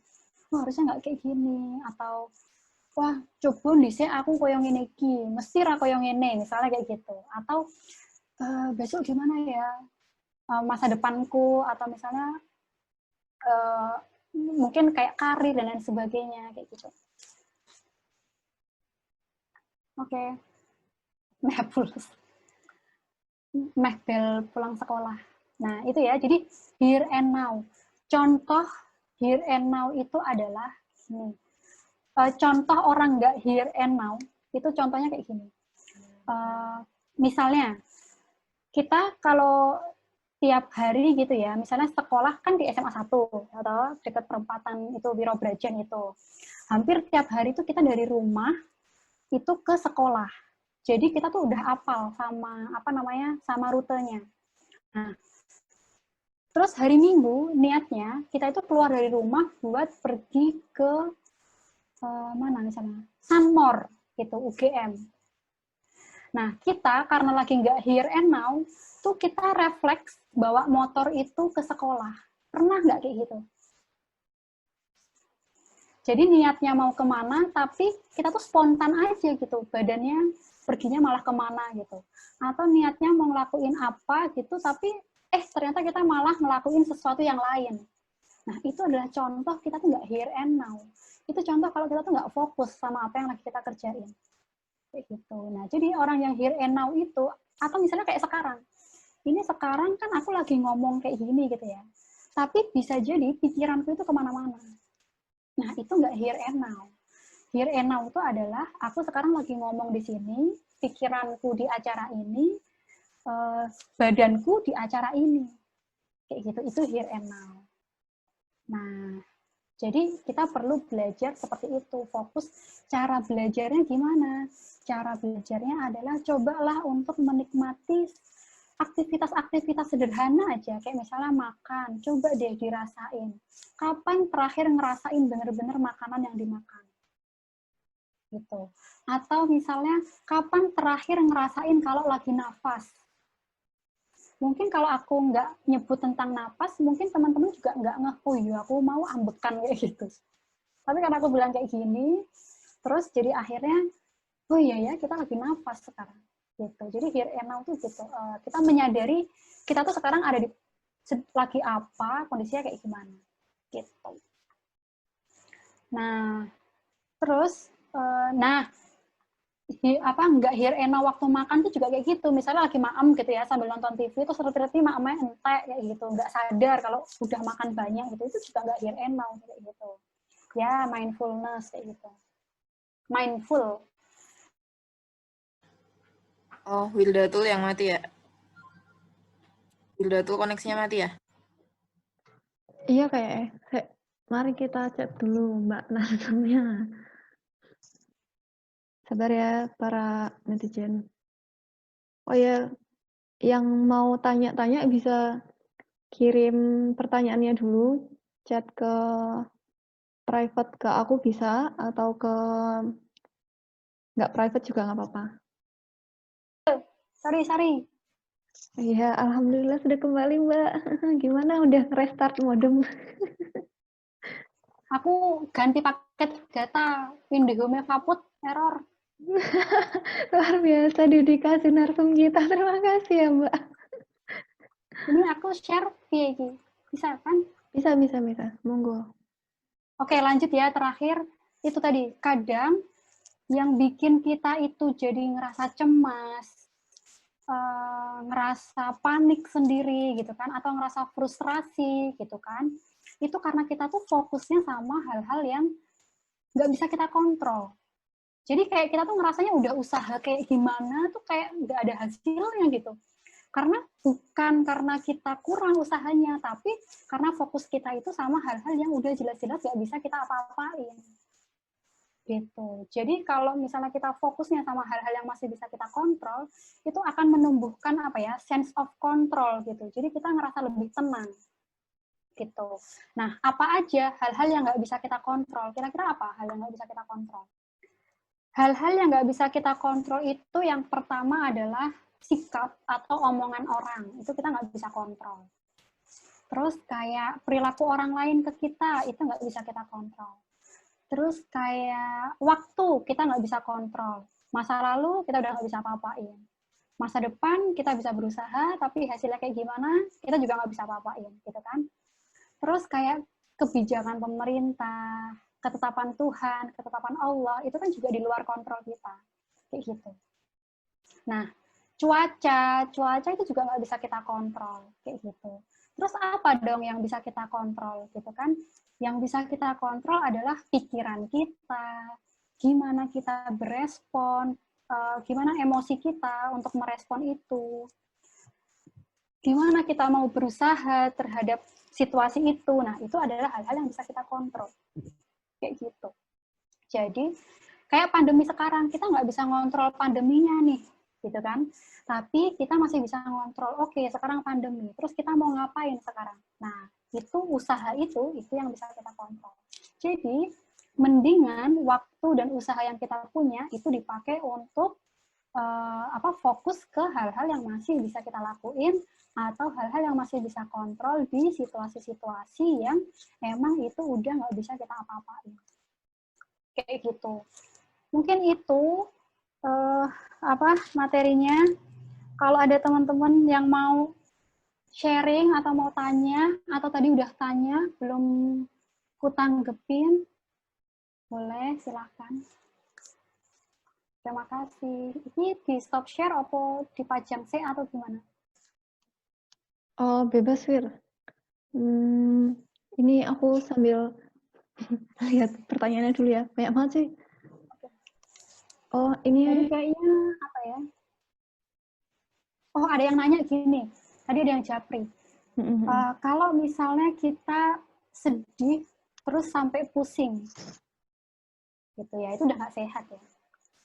Itu udah nggak sehat. Berarti pusingnya itu ya sudah sampai ke reaksi dari emosi yang mungkin coba kita tahan gitu. Jadi emosi itu bukan untuk ditahan ya teman-teman, tapi untuk dikelola. So ketika ngerasa sedih, ketika ngerasa marah gitu, itu dirasain secukupnya gitu kan. Terus kemudian lakukan hal-hal yang bisa membuat kita lebih tenang lagi, lebih stabil lagi gitu. Karena kita itu punya kantong emosi yang terbatas.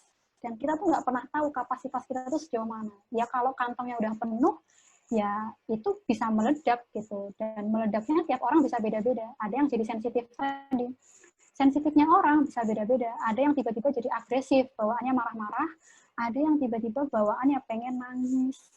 Gitu. Bawaannya pengen cemas. Bawaannya cemas. Gitu. Jadi itu satu pertanyaan yang tak ingat karena private. Tidur yang berkualitas itu gimana caranya gitu kan? Tadi kalau aku biasanya menyarankannya adalah sebelum tidur itu siapkan kondisi diri kita itu memang kondisi mau tidur. Nangkep, Pak? Jadi kadang tuh kan orang tuh mau tidur tuh masih kepikiran-kepikiran yang lain gitu loh. Nah, ya itu sebisa mungkin kita tuh waktu mau tidur tuh ya memang menyiapkan diri kita tuh dalam kondisi rileks gitu kan, sunnahnya kan wudhu gitu ya misalnya, atau kemudian kayak cuci tangan, cuci kaki sebelum tidur tuh juga sebenarnya ini loh, itu juga bisa memberikan ketenangan. Kita tuh benar-benar tidur itu bukan karena ketiduran, bukan karena kekesalan mikir turu kayak gitu, tapi memang kita niatkan untuk beristirahat. Ini oke, terima kasih, semoga bisa dipahami ya Oni ya. Terus ini pertanyaannya Mona ya. Bu Wir, psikolog pada umumnya kan sering dicurhatin. Gimana caranya biar nggak ikut ke bawah curhatan orang dan nggak jadi burn out sendiri? Gini, ketika, ini teman-teman juga mungkin ya, ketika kita tuh dicurhatin sama orang, yang kita butuhkan itu adalah empati. Empati di sini adalah kita berusaha memahami kondisinya, bukan simpati. Simpati itu kita larut sama emosinya. Gitu. Kalau kita udah simpati, ya akhirnya kita ngerasa misalnya ada yang curhat kesel sama orang, kita kebawa ikut kesel gitu, atau kita kebawa ikut marah kayak gitu. Tapi kalau empati itu kita kayak cukup memahami, oh yo dia bisa wajar kesel dan sebagainya. Nah sehingga kalau kayak gitu kita juga akhirnya terbiasa untuk kalau aku pribadi akhirnya cerita itu ketika ceritanya udah selesai atau udah keluar dari ruang konseling, nah itu ya udah dicolke, udah nggak dipikirin lagi kayak gitu. Dan itu ya kita perlu belajar kayak gitu ya. Jadi kalau aku sih kalau dicurhatin kayak gitu ya kalau curhatnya udah selesai ya itu udah selesai, nggak tak pikirin lagi gitu. Atau kalau udah selesai konseling, begitu aku keluar dari konseling itu udah nggak tak gagas lagi gitu. Nah itu kita perlu belajar untuk berempati, bukan bersimpati. Kalau misalnya kita dicurhatin orang terus sampai ke bawah emosinya ke kita gitu, nah itu mungkin kita emang udah ikut larut juga dari emosi yang dia rasakan. Gitu. Beda ya simpati sama baper itu beda. Oh ya ini ada pertanyaan. Gitu ya Mon? Terjawab nggak ya? Jadi kita sih yang perlu mencukupkan diri. Oh ini udah selesai. Jadi udah nggak usah dipikirin. Belajar untuk tidak memikirkan itu. Terus kalau kondisi pandemi gini masih social distance gitu, gimana cara membedakan apakah itu dampak stres atau memang karena tindakan protek? Maksudnya gimana ini? Maksudnya apa ini? Dudung. Kayak nggak keluar-keluar gitu ya? Dudungnya itu nggak? Nanti ya, nunggu dudung ya. Membedakan dampak stres yang negatif sama memang protek diri. Oh ya. Sebenarnya gini, kita bisa ngerasainnya tuh kayak gini. Apakah itu emang dampak yang negatif itu ketika itu juga udah mengganggu aspek kita yang lain. Gitu. Kalau misalnya aku nggak keluar rumah karena ini bentukku melindungi diri dan aku merasa nggak masalah dengan hal seperti itu, ya itu bentuk protek. Kayak gitu. Tapi kalau misalnya aku nggak mau keluar rumah karena cemas, terus akhirnya cemasnya itu bikin kepikiran sama hal-hal yang lain, jadi bikin sensitif sama hal yang lain gitu. Nah itu bisa menunjukkan stres kayak gitu. Nah ini tuh juga sering jadi pertanyaan sih. Sebenarnya aku tuh normal nggak sih Wir kayak gitu? Karena teman-teman yang lain itu masih udah berani keluar rumah, sementara aku tuh masih belum berani untuk keluar rumah kayak gitu misalnya, masih belum berani untuk berkeliaran di rumah karena virus ini kayak gitu kan. Itu cemas itu di satu sisi itu tuh sebenarnya alarm gitu loh yang membuat kita jadi lebih mengantisipasi, dan itu sebenarnya hal yang nggak apa-apa gitu, dan itu yang sebenarnya kita butuhkan gitu kan. Malah di kondisi pandemi seperti ini ya mendingan kita nggak usah keluar kemana-mana gitu. Nah, kalau udah ngefek ke aktivitas yang lain, berarti meskipun di rumah aja, cobalah cari aktivitas-aktivitas yang bisa dilakukan supaya kita itu nggak fokus sama cemasnya. Gitu. Misalnya terus ngefilter berita. Gitu. Terus misalnya ngelakuin hal-hal lain yang bikin ngerasa positif tadi, yang ngerasa lebih positif tadi. Terus, bisa dipahami? Oke.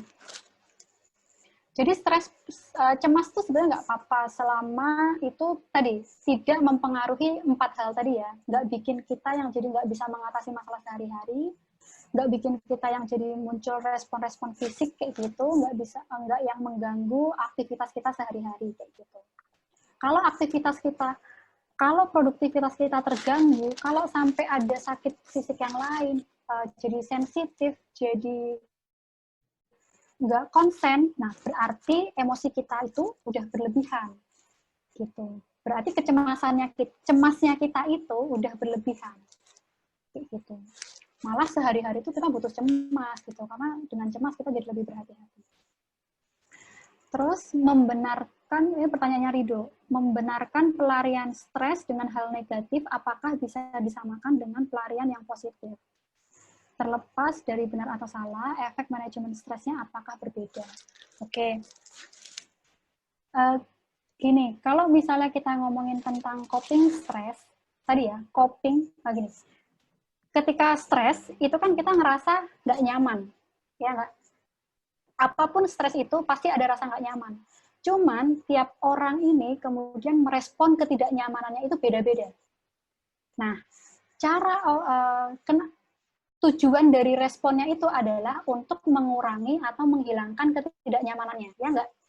Jadi kayak stres nih, kita nggak nyaman, terus kita ngelakuin sesuatu supaya nggak nyamannya itu berkurang. Itu coping. Kayak gitu. Nah, coping itu ada yang positif, ada yang negatif. Sama kayak ini tadi, pelarian stres ini. Makanya stres itu nggak bisa kita hindari, tapi kita kelola. Gitu. Jadi yang ini kan adalah kelola. Kuncinya adalah kelola. Nah, jadi coping ini ada yang positif, ada yang negatif. Taunya yang positif kayak gimana, taunya yang negatif kayak gimana. Yang negatif itu adalah ketika kita ngelakuin itu, malah bisa memunculkan masalah-masalah yang lain. Contoh, misalnya tadi, pelarian ke hal yang negatif. Misalnya jadi nge-game, terus kemudian nge-game-nya jadi overtime, terus akhirnya mengganggu produktivitas, kayak gitu. Atau terus jadi kecanduan. Berarti ini adalah pelarian yang negatif.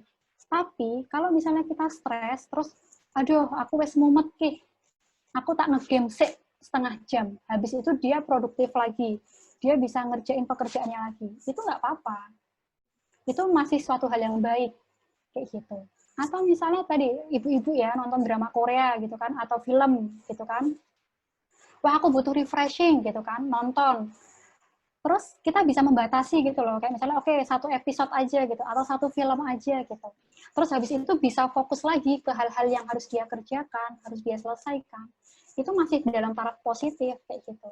Tapi kalau sampai akhirnya malah jadi nonton terus, lupa masak misalnya, terus malah jadi lupa ngerjain yang lain, kerjaan kantor juga jadi nggak dikerjain, atau malah jadi bikin marah sama orang, malah bikin masalah yang lain sama orang-orang di rumah, berarti itu copingnya atau pelariannya, berarti itu negatif.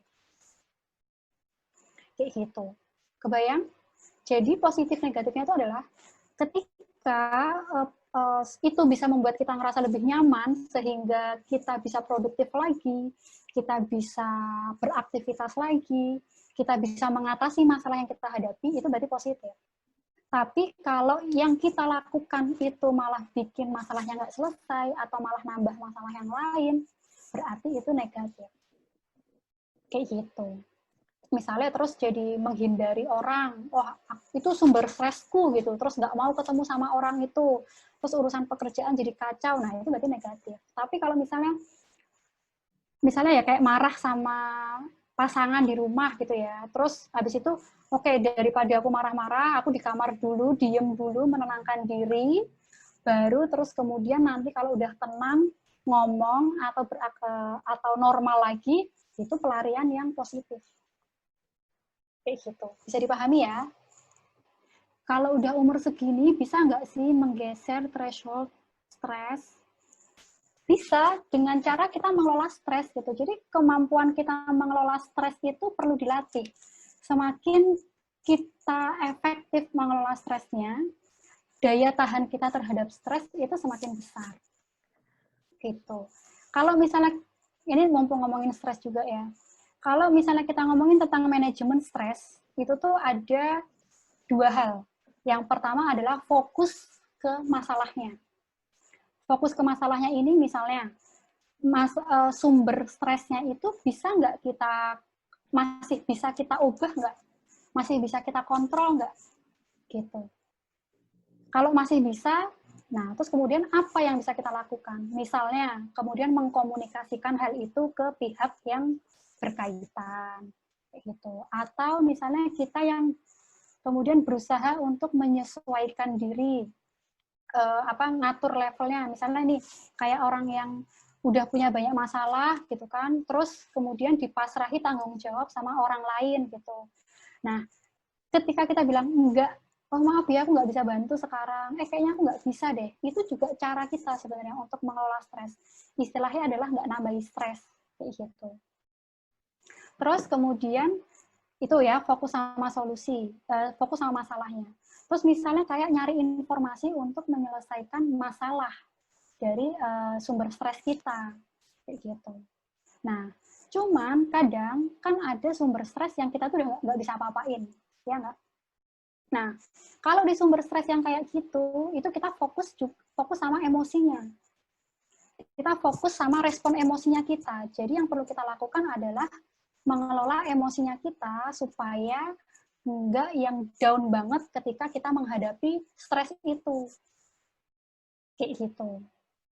Nah, semakin kita terbiasa, semakin kita efektif mengelola stresnya, maka daya tahan kita terhadap stres itu juga semakin besar. Dan akhirnya ya semakin santai, semakin loss gitu ya, bahasanya Wiku gitu kan, semakin loss gitu kalau misalnya ada, kalau sebelumnya mungkin kalau ada masalah tuh dipikir berat-berat gitu, nah kalau sekarang karena mikirnya lebih fleksibel, lebih membiasakan diri untuk melihat sesuatu itu dari berbagai sudut pandang, jadi ketika ada stres tuh kita lebih tenang. Oh ya, ya udah apa yang bisa dilakuin ini sekarang kayak gitu. Jadi itu sesuatu yang bisa terus kita kembangin.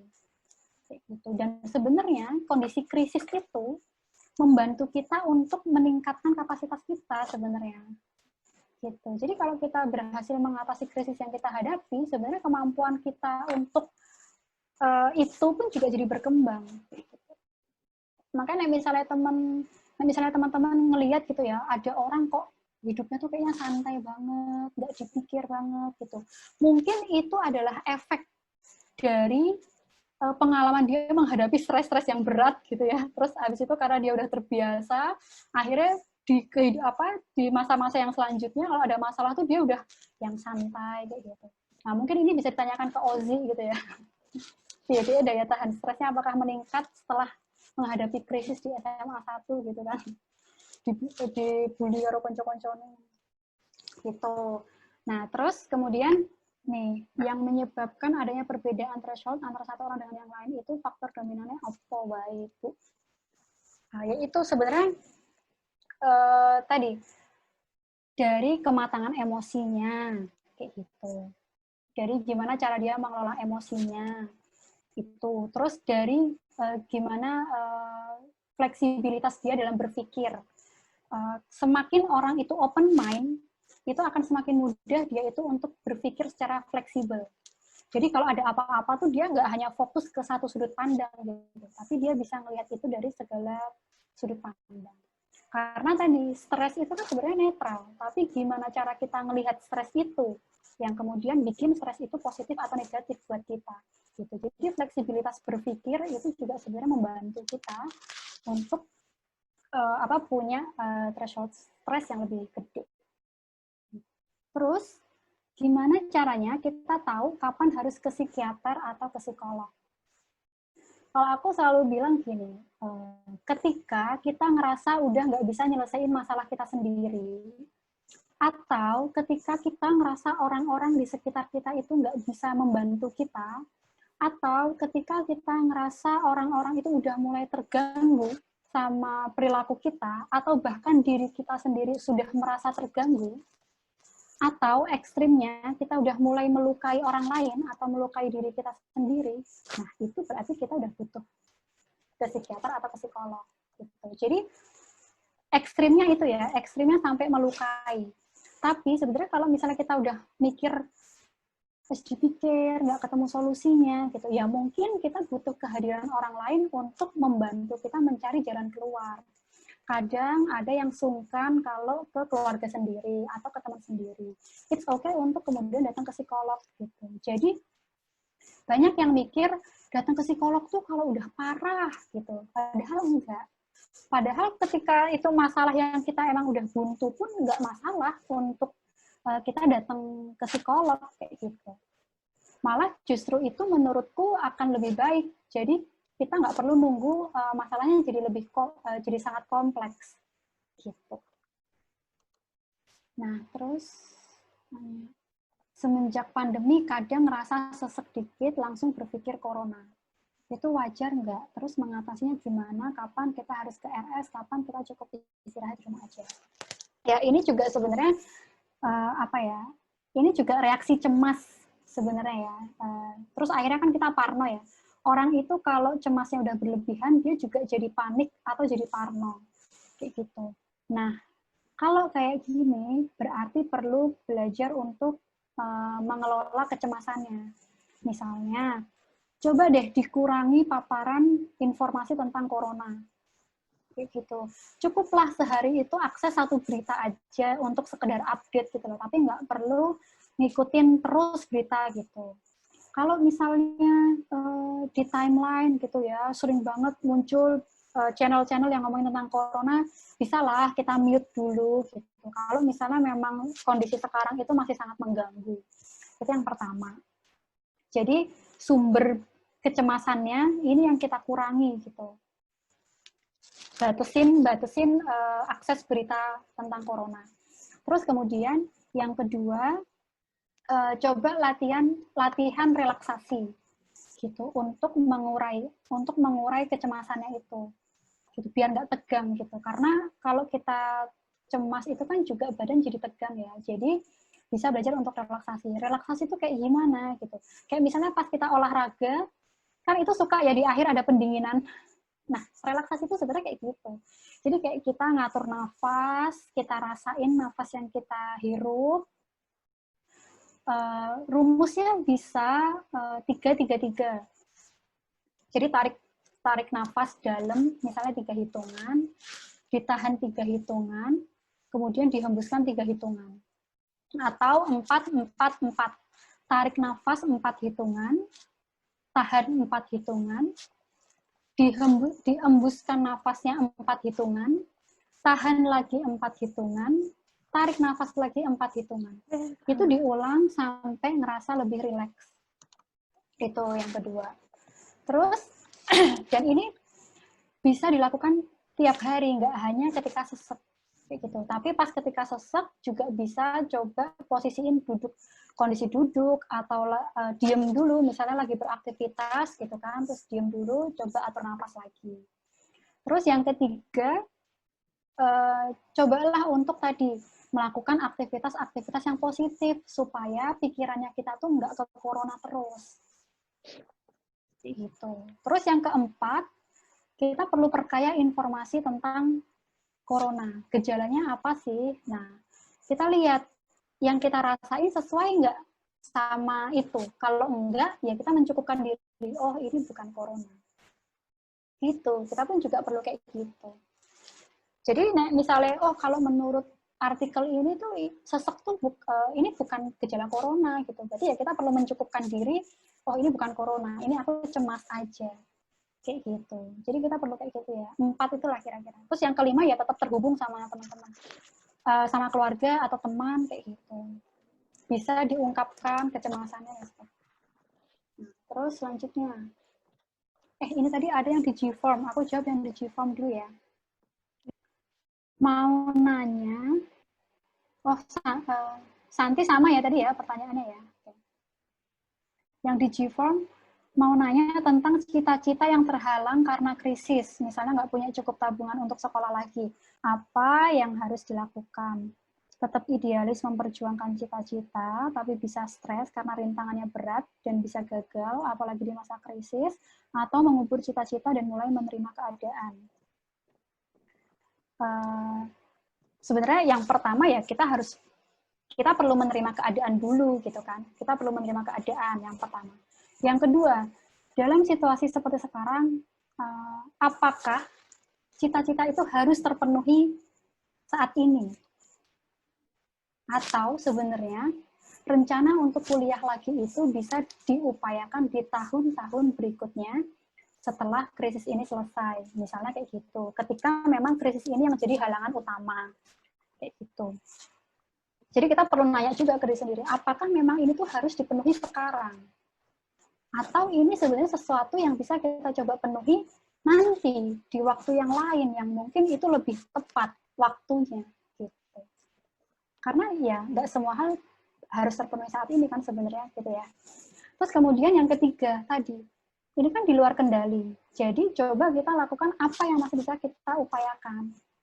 Misalnya kalau secara tabungan nggak cukup, apakah mungkin bisa diupayakan untuk beasiswa, kayak gitu, cari beasiswa. Nah, terus kalau misalnya ngerencanain beasiswa, berarti apa nih yang perlu disiapkan supaya bisa lolos beasiswa itu. Dan menurutku, malah akhirnya situasi pandemi seperti ini bisa dimanfaatkan untuk tadi mempersiapkan diri dalam memenuhi tadi syarat-syarat beasiswa itu. Gitu. Kayak gitu sih. Jadi kalau aku biasanya ini bisa coba dilakuin dengan bikin 2 kolom, positif negatif. Jadi kalau misalnya aku melepaskan cita-cita ini, positif negatifnya apa? Kalau misalnya aku tetap memperjuangkan dengan penyesuaian rencananya, positif negatifnya apa? Kayak gitu. Dan mana kira-kira yang kita lebih sanggup untuk menanggung konsekuensinya itu. Kayak gitu. Jadi ya tadi fokus ke apa nih yang masih bisa kita lakuin. Terus tadi kayaknya yang di Jivan ada 2 deh. Sejak WFH jadi jarang keluar atau ketemu sama teman dan interaksi dengan teman. Terakhir seperti depresi. Nah, mendadak sedih dan merasa invisible, terlupakan, tidak diinginkan, selain karena masalah di kerjaan, juga salah satunya pemicu karena saat reuni kampus, teman dekat saya nggak ada yang mention, nggak penting banget soalnya saya emang cukup jarang inisiasi komunikasi. Tapi itu mendadak jadi hal remeh, bikin saya sangat sedih. Apa yang harus dilakukan? Ini yang sering terjadi sama orang-orang yang merasa tertinggal itu tadi. Ketika kita punya pikiran merasa tertinggal atau merasa ditinggalkan atau merasa diabaikan, gitu.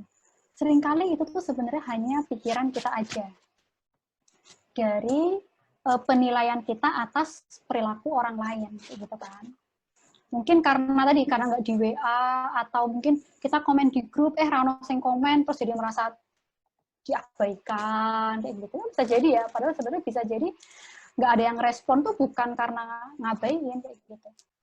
Nah, terus biasanya orang-orang yang udah punya pikiran tertinggal, dilupakan, tidak diabaikan, ini kemudian secara perilaku dia cenderung menarik diri atau malah memasang batas, memasang jarak sama orang-orang yang dia anggap meninggalkan itu. Jadi bukan ditinggalkan, tapi kita yang kemudian memasang batas itu, gitu. Jadi akhirnya hal itu juga menguatkan pikiran kita bahwa oh aku ditinggalkan. Padahal bisa jadi tuh enggak, bisa jadi karena kita aja yang menarik diri gitu. Jadi akhirnya semakin merasa ditinggalkan. Bisa jadi orang lain itu enggak bermaksud meninggalkan kita, kayak gitu. Nah, makanya hal-hal seperti ini yang bisa dilakukan apa gitu kan? Ya, meskipun itu hal yang remeh gitu, menurutmu, siapa yang bertanya ini gitu, meskipun menurutmu ini adalah hal yang remeh, ternyata ini berdampak signifikan untukmu gitu. Jadi ya hal ini perlu diakui dulu gitu bahwa ini mengganggu. Terus kemudian yang kedua, coba deh cari bukti-bukti yang menguatkan tentang pikiran ditinggalkan itu. Kalau misalnya nggak ada, berarti itu memang pikiran kita aja. Dan ketika kita merasa cemas, ya seringkali pikiran itu tuh ya pikiran kita sendiri gitu, bukan suatu fakta atau bukan suatu kenyataan. Gitu. Terus cobalah untuk menginisiasi komunikasi itu. Gitu. Karena komunikasi itu nggak akan terjadi ketika tidak ada salah satu pihak yang memulai. Dan seringnya kita nunggu orang lain untuk memulai komunikasi itu. Nah, ketika kita menyadari bahwa ada, wah nggak ada komunikasi nih, kenapa nggak kita dulu yang memulai? Kayak gitu. Itu ya. Semoga menjawab. Coping anxiety.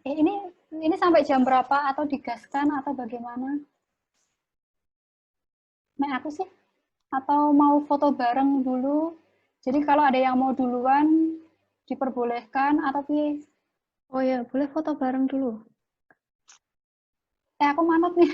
Iya, foto bareng dulu aja. Enaknya. Coping anxiety kan beda-beda tiap orang ya. Ada yang kalau gelisah dan stres malah tanduk lemaem. Tapi saya punya kebiasaan kalau stres itu hilang nafsu makan. Nah, sampai sebesar ini terus ya gini. Kalau kita ngomongin tentang coping stres itu karena tiap orang bisa punya cara yang berbeda-beda. Jadi kita pun sebenarnya trial kira itu lebih efektif untuk kita. Kayak gitu. Dan ini juga ketika Kalau misalnya stres, gelisah, terus itu sampai hilang nafsu makan, nah apa namanya?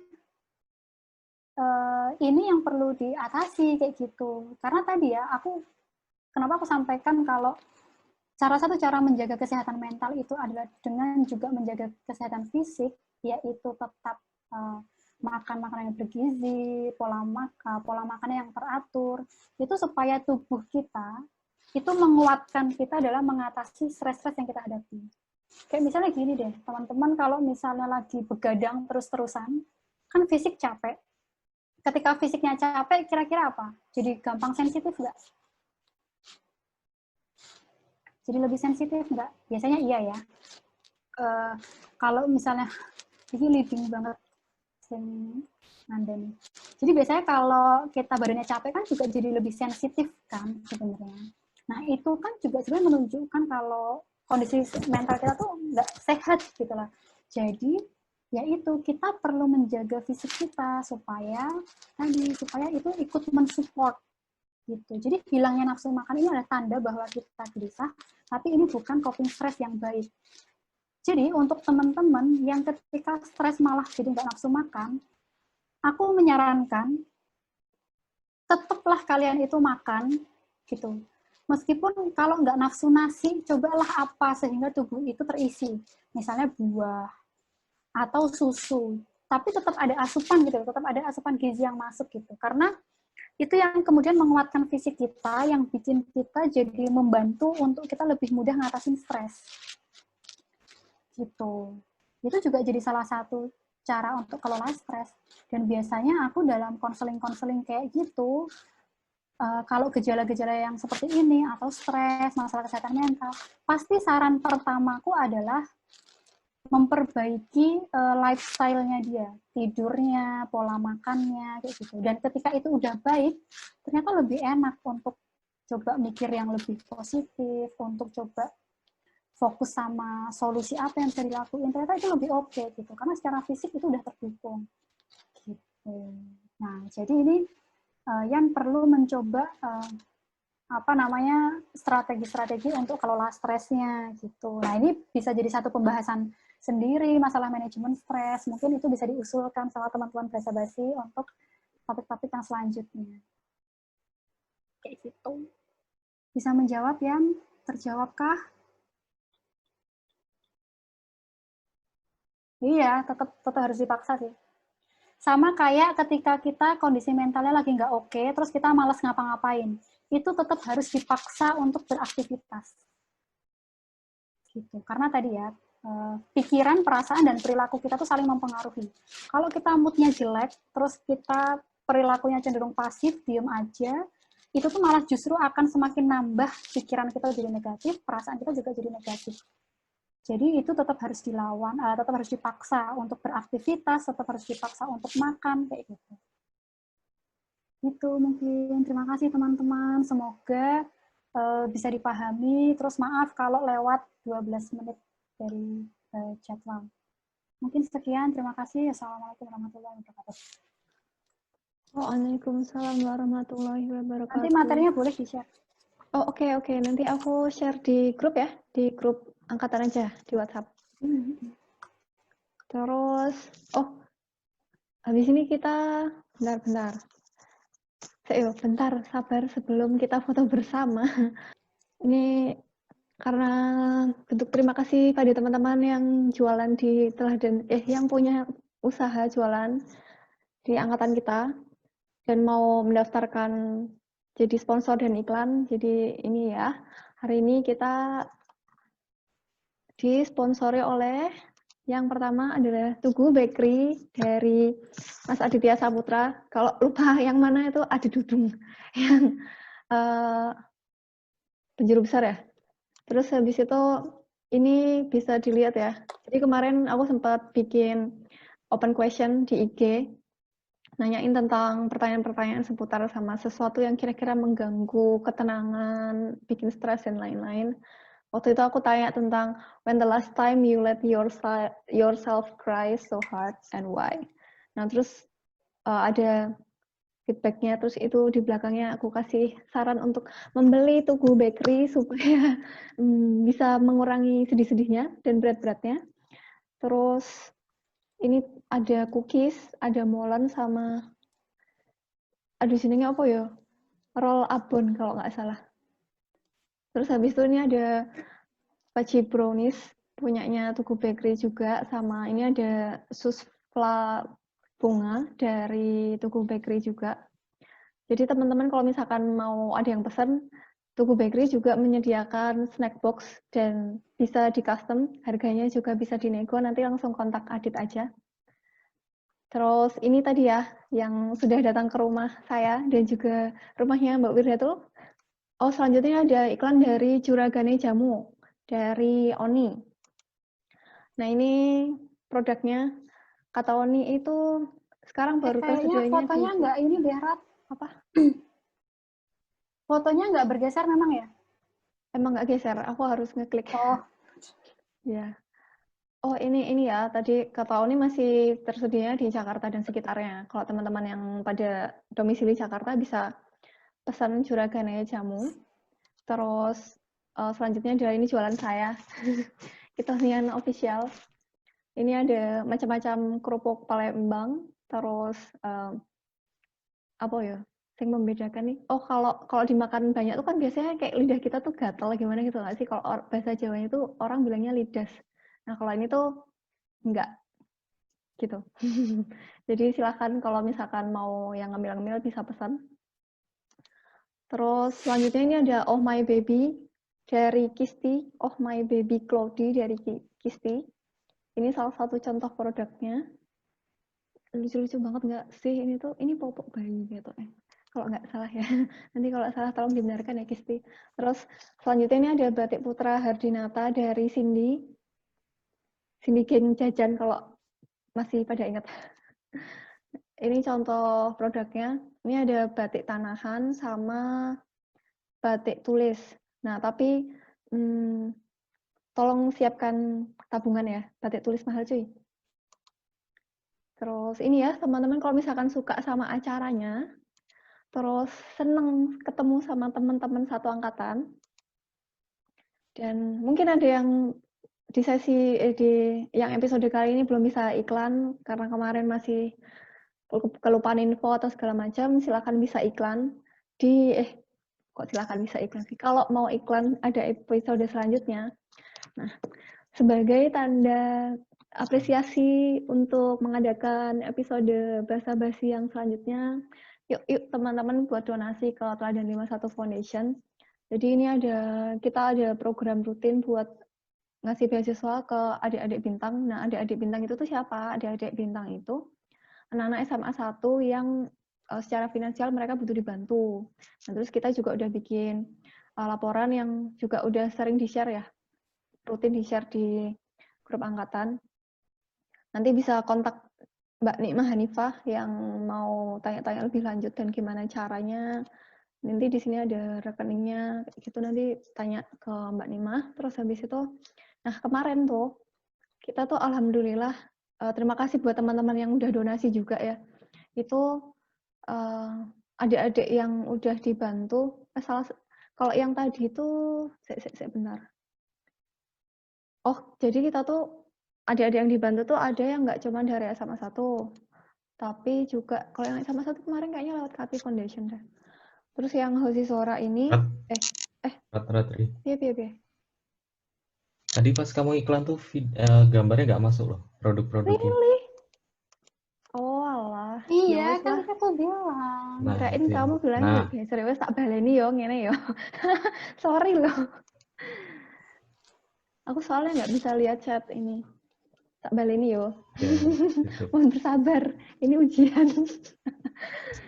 Ini yang Tugu Bakery dari Aditya Saputra atau Adi Dudung. Saya aku kata perlu ngombeng lah. Terus habis itu ini tuh cookies, ini bolan, terus ini tadi apa namanya roll abon kalau nggak salah. Terus ini Paci browniesnya, terus ini sus pela bunga, gitu ya. Ingat bisa dibikin snack box dan custom, harganya tanya Adit. Terus ini yang juragane jamu dari Oni, tersedia di Jakarta dan sekitarnya. Ini contoh produknya.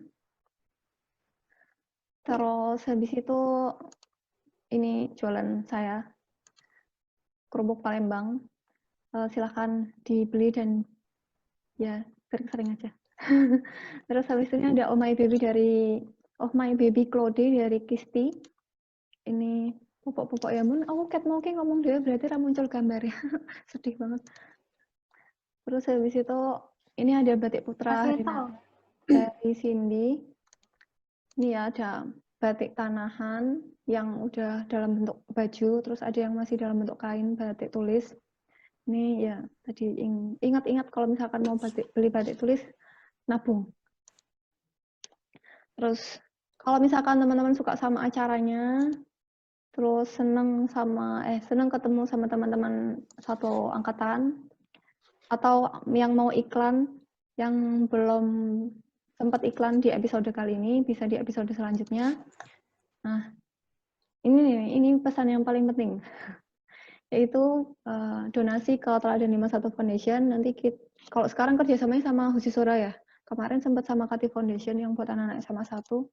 Nah, terus yang lewat Hosisora itu tuh kita sampai si adiknya yang dikasih beasiswanya itu sampai lulus, terus alhamdulillah dia kemarin udah ikut ujian masuk kuliah dan dia lolos masuk ke ilmu komunikasi UGM. Nah, terus ini kan ada Hosisora graduation ya. Jadi kemarin tuh kita tuh diminta buat ikut hadir gitu kan. Terus di sana tuh adik kita, si adik bintang yang namanya Zulfa ini tuh ngasih speech gitu kan. Terus kayak kemarin tuh apa ya? Yang aku tuh terharu banget karena adik bintang yang dapat beasiswa dari Hosisora itu tuh jadi mereka punya keinginan buat besok kalau misalkan mereka udah punya penghasilan, mereka udah jadi orang kayak gitu tuh, mereka mau melakukan hal yang sama. Jadi kayak bagus banget kalau misalkan kita spread the kindness to the world yang lagi chaos ini. Udah koyone kui wae. Kita langsung siap-siap foto bersama ya. Di foto ini ya. Satu. Astagfirullahaladzim, masa orang kayak banget sih? Foto ranggo image foto. Yot, doyot. Kelaminan sih, Yot. Put. Sing slide pertama sih, slide pertama. Ngerti ini slide pertama gitu ya. Oh iya, kabeh lah maksud. Ya ora Kabeh wae ya. dianggap kabeh. Siap. Hitungi saya. 1, 2, 3. Posenya piye, Bro? Wes. Waduh. Bisa dilihatin hasilnya nggak? Nanti aja, Rat. Oh ya. Kok nggak mau milih-milih ganti gaya mah, suwi kok. Kok pengalaman? Di videonya, Bro.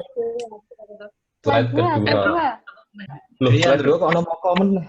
Kok ono komen nih? Ah, saya tak remote saya, Om.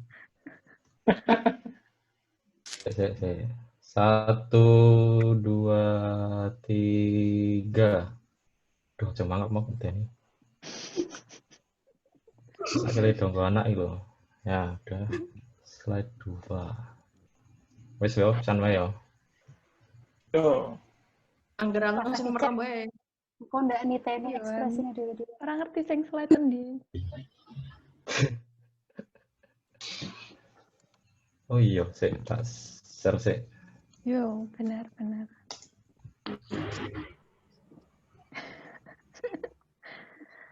Anu sing protes di mute lho, Bro. Siapa? Dio, Bos. Iya. Aduh, salah, sorry. Widiat mau kok kan. Malah murni. Saya kuwi saka kodok. Aduh, salah. Selipu. Ya. Nok, bapakmu nanti mau nyusul ke Murni. Itu adik kok belum bubuk. Udah ya. Kadang ini kayak anak kosan.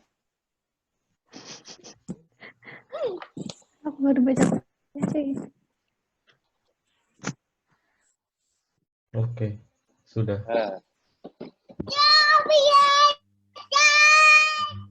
Dudung.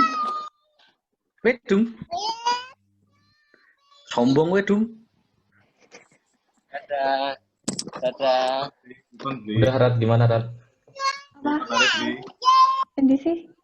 Saya foto nih. Ngomongnya yang jelas. Kenapa kamu nggak share screen aja sih, bro? Heh? Assalamualaikum. Aduh, udah ketahuan screenku. Kan Udah iso tak share di dipilih chat. window Oh, bener juga. Oh iya, aduh. Ih, tanda-tanda kurang sehat iki mentalnya. Wah, jajing Wir, seneni Wir. Aku dijat Ora. kurang sehat. Sorry. Ah. Oleh sih kita ya, ngejat ngono.